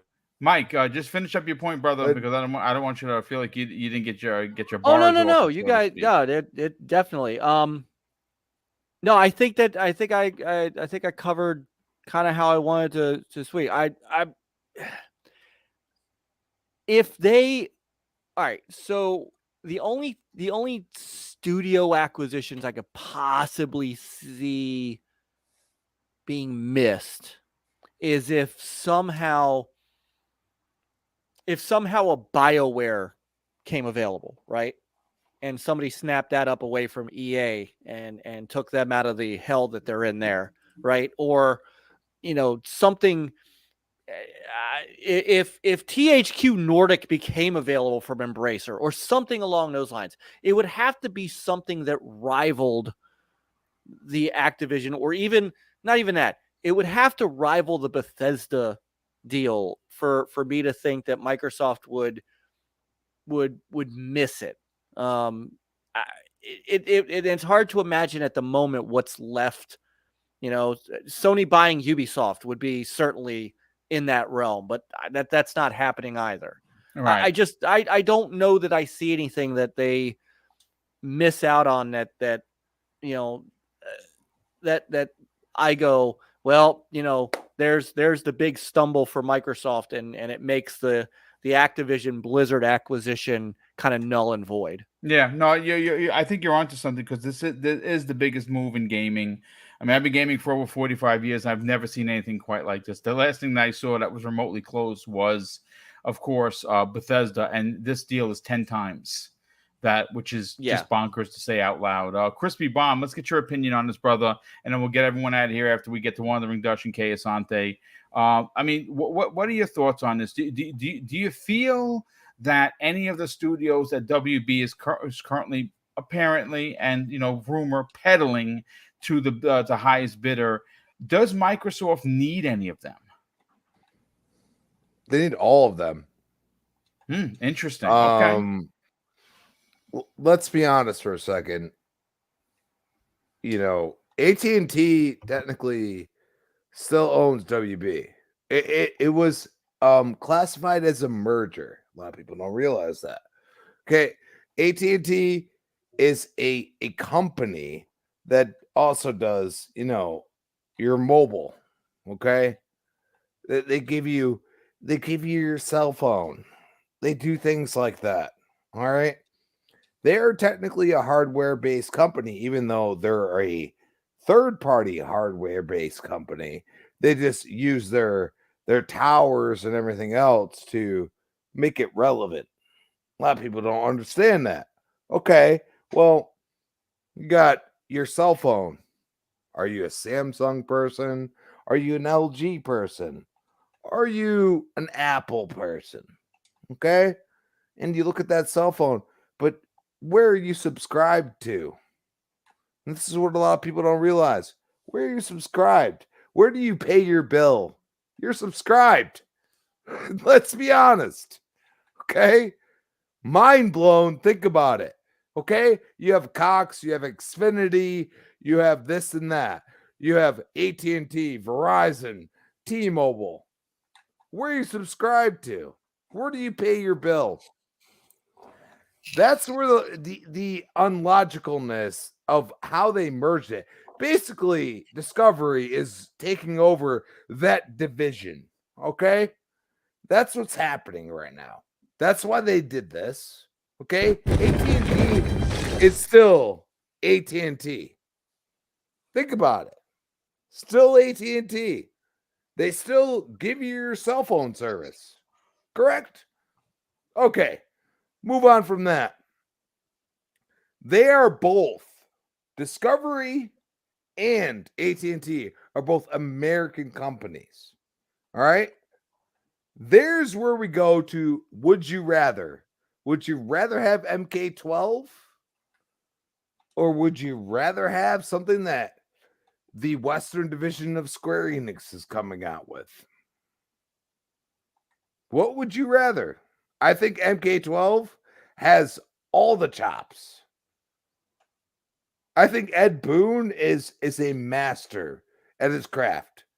And even watching him, taking an award, the man just wants gamers to enjoy his games. And that's what he wants. And you know what? Maybe he's too involved, but I don't know.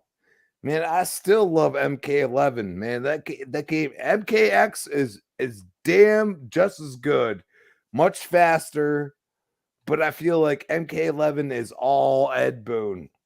That man loves the entire lore of Mortal Kombat, everything else. And So, I say, you know what? Can we have this man just for a period of time? I'm talking 2 years. Can we have this man? Imagine a Killer Instinct under Ed Boon. Well, it's interesting that you say that because he did say something a couple of months ago that was very interesting. He said that he's currently working on a game that's very unlike Mortal Kombat, and if he says anything more, he's going to get in trouble, which led a lot of speculation to him actually working on a reboot of Killer Instinct. So he's not going to work on anything else that's not a fighting game. He's not going to do that. No, he's not going to make a side. The man is too old. I mean, think about it. Midway, like he basically was one of the founders of Midway. He was in the top 5 of coding and everything else.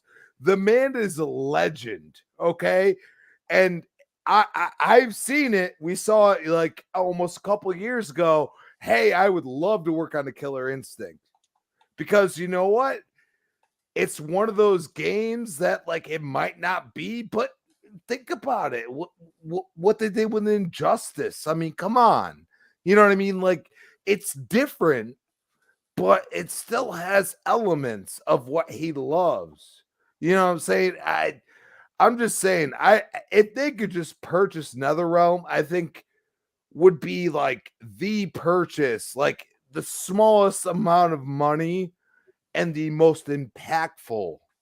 Which I feel Discovery is taking over those IPs. They're going to make TVs and movies, but imagine Microsoft says, look, all we want is the gaming IP of it. That's it. You know what I'm saying? So, NetherRealm is completely obscured from this. If you go and look at the old, it's still relevant, okay? Basically, Midway said, no, this IP stays here forever, okay? So you look at that, and then you go and say, well, what about Batman, this and that? Well, who better than the company that hasn't released anything in, an 7 years. Actual huge IP. You know what I'm saying? Why not give it to Microsoft and say, nurture it, make it better than we ever thought it could be? Because I'll tell you right now, there's a reason we've had a drought. And you know what? That drought, we will pay in dividends later. And we will go and say, wow, this is what we are looking for. And I think it starts in June. I think it starts on June 12th. I think things are going to happen, but I'm also interested in these new IPs like Redfall. You know what I'm saying? Starfield. I mean, to explore the universe, it would be crazy. And to do it the way Bethesda does, I mean, come on.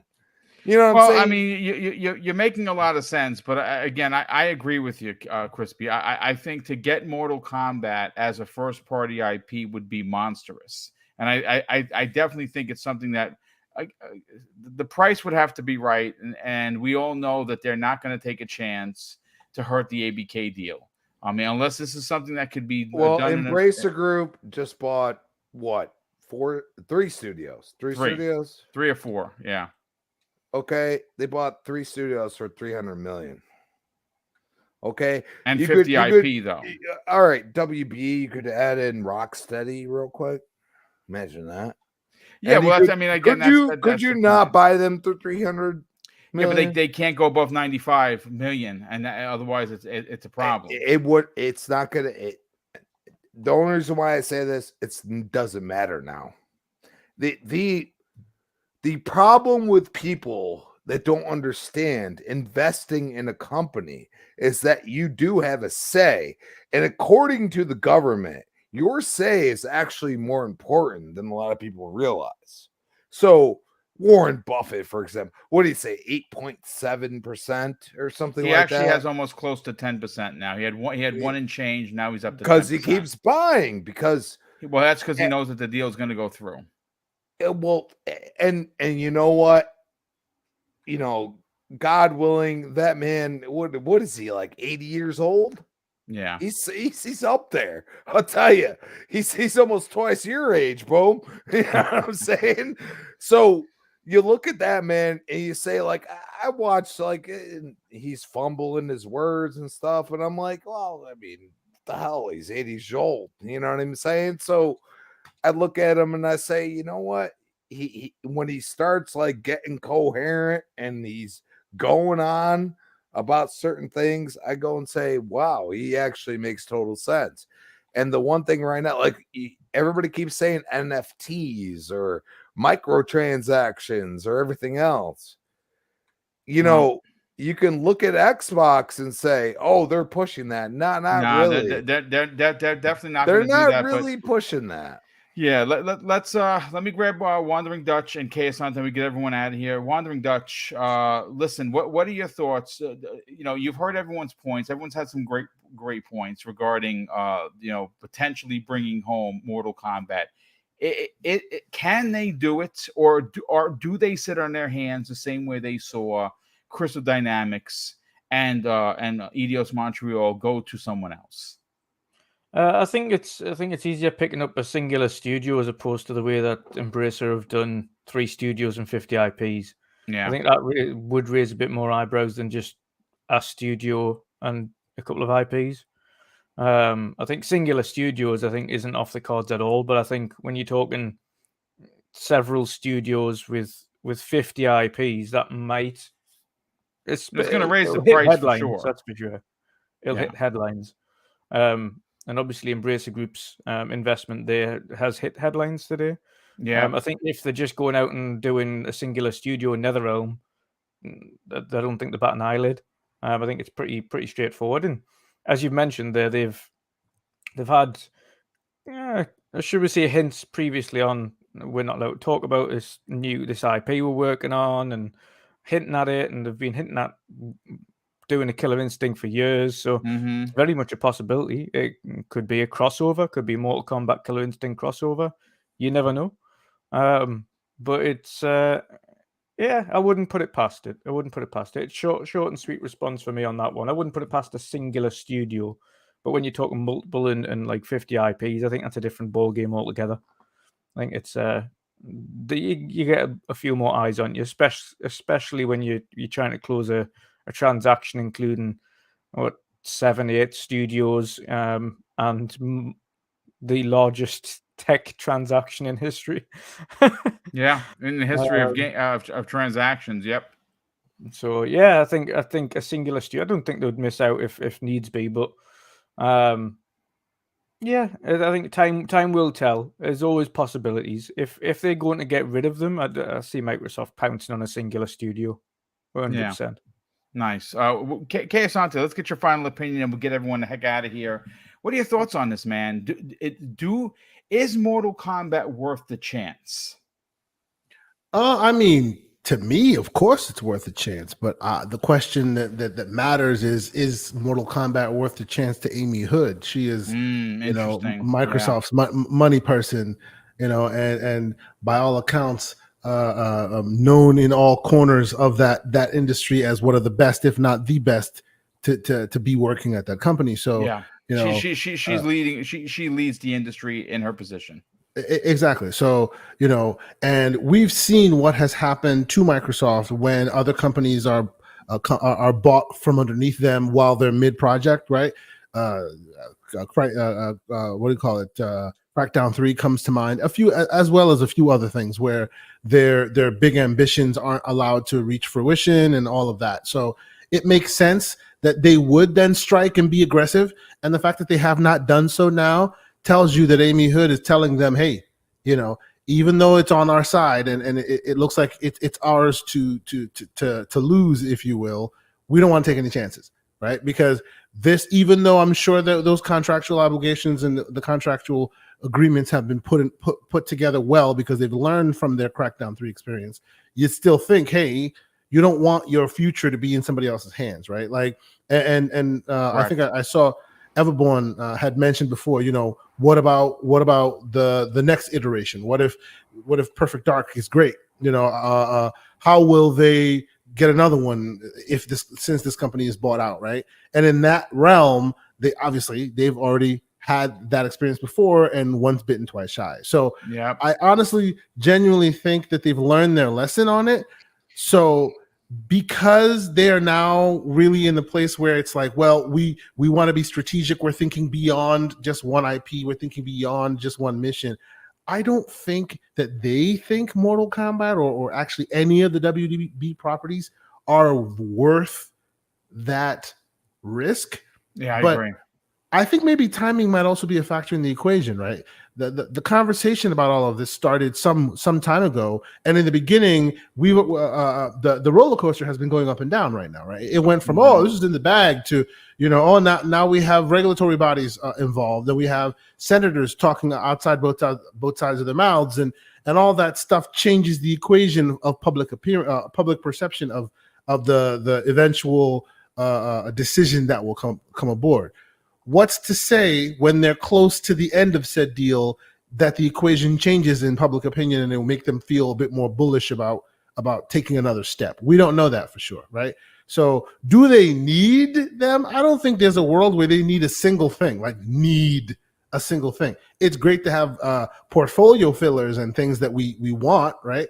As gamers, we'll always want that. But when we see that's not happening and Microsoft is not taking the steps that we would want them to take, obviously that's difficult, but more often than not, the $2 trillion company knows what they're talking about. They're trying to fill some holes in some gaps in their portfolio. And most likely, Amy Hood is like, nope, put your wallet away. It's not time right now, and I'm there for it, right? As a gamer, as most of us tend to be, hey, if they don't buy this, guess what? It'll still be elsewhere. And although I'm with you guys in saying that more often than not, when I see it goes to the other guy, I get a little disappointed, because that just means that's $70 more that'll come out of my pocket that I can save for the month. So it is what it is, but we'll still get to play it. So it should be fine. Nobody should be, worried or upset about any of this news. Even if PlayStation would acquire them, I think NetherRealm, PlayStation would be very well in looking for them, because then they'd have Evo on lock. And basically, they would corner the market on the fighting game genre, which would still work out at the end of the day for Ed Boon and team. So I think there's nothing to worry about. I hope that doesn't happen. But listen, folks, that's been your show. We had a record turnout. Thank you to everyone that tuned in. Let's get to the outro. Start first with Mike Mullis. Mike, tell everyone where they can check out your incredible show, where they can subscribe to it, and more importantly, where could they check you out on social media. Oh, you're on mute, brother. Oh, you're muted. Yes, I am. Okay. Sorry. So first and foremost, thank you guys so much. Boom, thank you for having me. Not a problem, brother. This is an all-star group of gamers here. Now I got every one of you on the list who's coming on NLG at some point. Absolutely. As soon as I get the schedule together. So expect DMs and Dutch.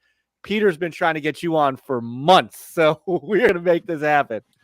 Yes, definitely. So you could find the original Next Level Gaming on Thursday nights at 9 p.m. is our weekly show. That is myself, Chris Williams, and Peter Hutink, both of which were in the chat tonight. My great brothers and the pillars of what we do. you can, and it's easy to find us if you don't click it in the description of here. Just type in Next Level Gaming in YouTube and YouTube search, and you will find us very easily. You can find me at NLG Mullis on Twitter. Our official feed is OG_NL Gaming. You could find me on Xbox Live at Stinger NLG and on PlayStation at the original NLG. I think that covers it. Thank you guys again. This has been awesome. No problem, brother. Thank you for being here. Kay Asante, let's get you on out of here, brother. Sell your brand. Tell them about the Gaming Circle podcast, 10 a.m. Eastern Standard Time, Saturday mornings. And where could people reach out to you on social media? Sure. Thank you. Yeah, it was a fun conversation. I apologize to folks if I haven't been online, been a part as I usually am. But yes, life and work at the same time, it happens. Nobody saw I was doing this, so it's fine. But yes, the Gaming Circle podcast, usually 10 o'clock Eastern Standard Time on Saturdays. We had some fun guests last week. We had the crazy one, Mr. Crazy Lou Gaming was out there. We had a great conversation. We had a lot of fun as you tend. If you're a follower of his, you know what to expect, and he was in rare form as he usually tends to be on our show. So it was a great time. So this week, of course, you know what we'll be talking about. We'll wait till the dust settles. There'll be a lot more thinking. There'll be a lot, further ramifications as to where this will all go. But myself and Mr. Everborn Saga, it'll be fun. So please, if you haven't had a chance to come check us out, you can find me, TKO Asante, on Twitter, Xbox, PlayStation, all the places you want to find me. If you follow me on Twitter, when I go live, you will see when that is. And we always appreciate a lot of these community members coming into our chats, and we always correspond with the chat while our show goes. So it's always a great time. We appreciate you guys coming to check us out. But thank you so much. And of course, I will be back next week, and we will see you next week, Wednesday. That's Wednesday, the new time. Yeah. Well, That's same awesome. time, new day of the week for sure. Just to close out, Square Enix president announces that he says this: NFTs and blockchains are the future of fun, according to the president. So there you go, Wandering Dutch. Take it away, voice of the midweek mix-up, brother. Tell everyone about your brand. Tell them where they can subscribe and listen, and more importantly, reach out to you on social media. Yeah. Awesome show again this evening. A lot of awesome points. And of course, as long as it's not 10 cent, we're all good. So that's the moral of the story. At least it's not 10 moral cents. of the story. Yeah, moral of the story. As long as it's not 10 cent, we're good. But yeah, it's in all honesty, awesome show again, Mike. Awesome to be on the show with you again, brother. I think we've crossed paths maybe once. I remember potentially Iron Lords or something like that. Most likely on that big giant Iron Lord super big cast. iron, the big one. Yeah. But yeah, awesome to be on the show with you, brother. Of course, looking forward to come on your show in the future. But yeah, you can find me everywhere at Wondering Dutch, YouTube at Wondering Dutch, and of course, Twitter at Wondering Dutch. So see you all again next week, guys. Yeah, thank you. And Crispy Bomb, brother, sell your brand. Tell them where everyone can check you out. And more importantly, where can people reach out to you on social media? Oh, man. It's awesome to have the first official day here. And, man, at Chris Baum on Twitter, Chris Baum 28, Xbox Live. You can find me tomorrow night, 7 p.m. on the Retro Renegades. Nice. 8 p.m. Thursday on the next podcast.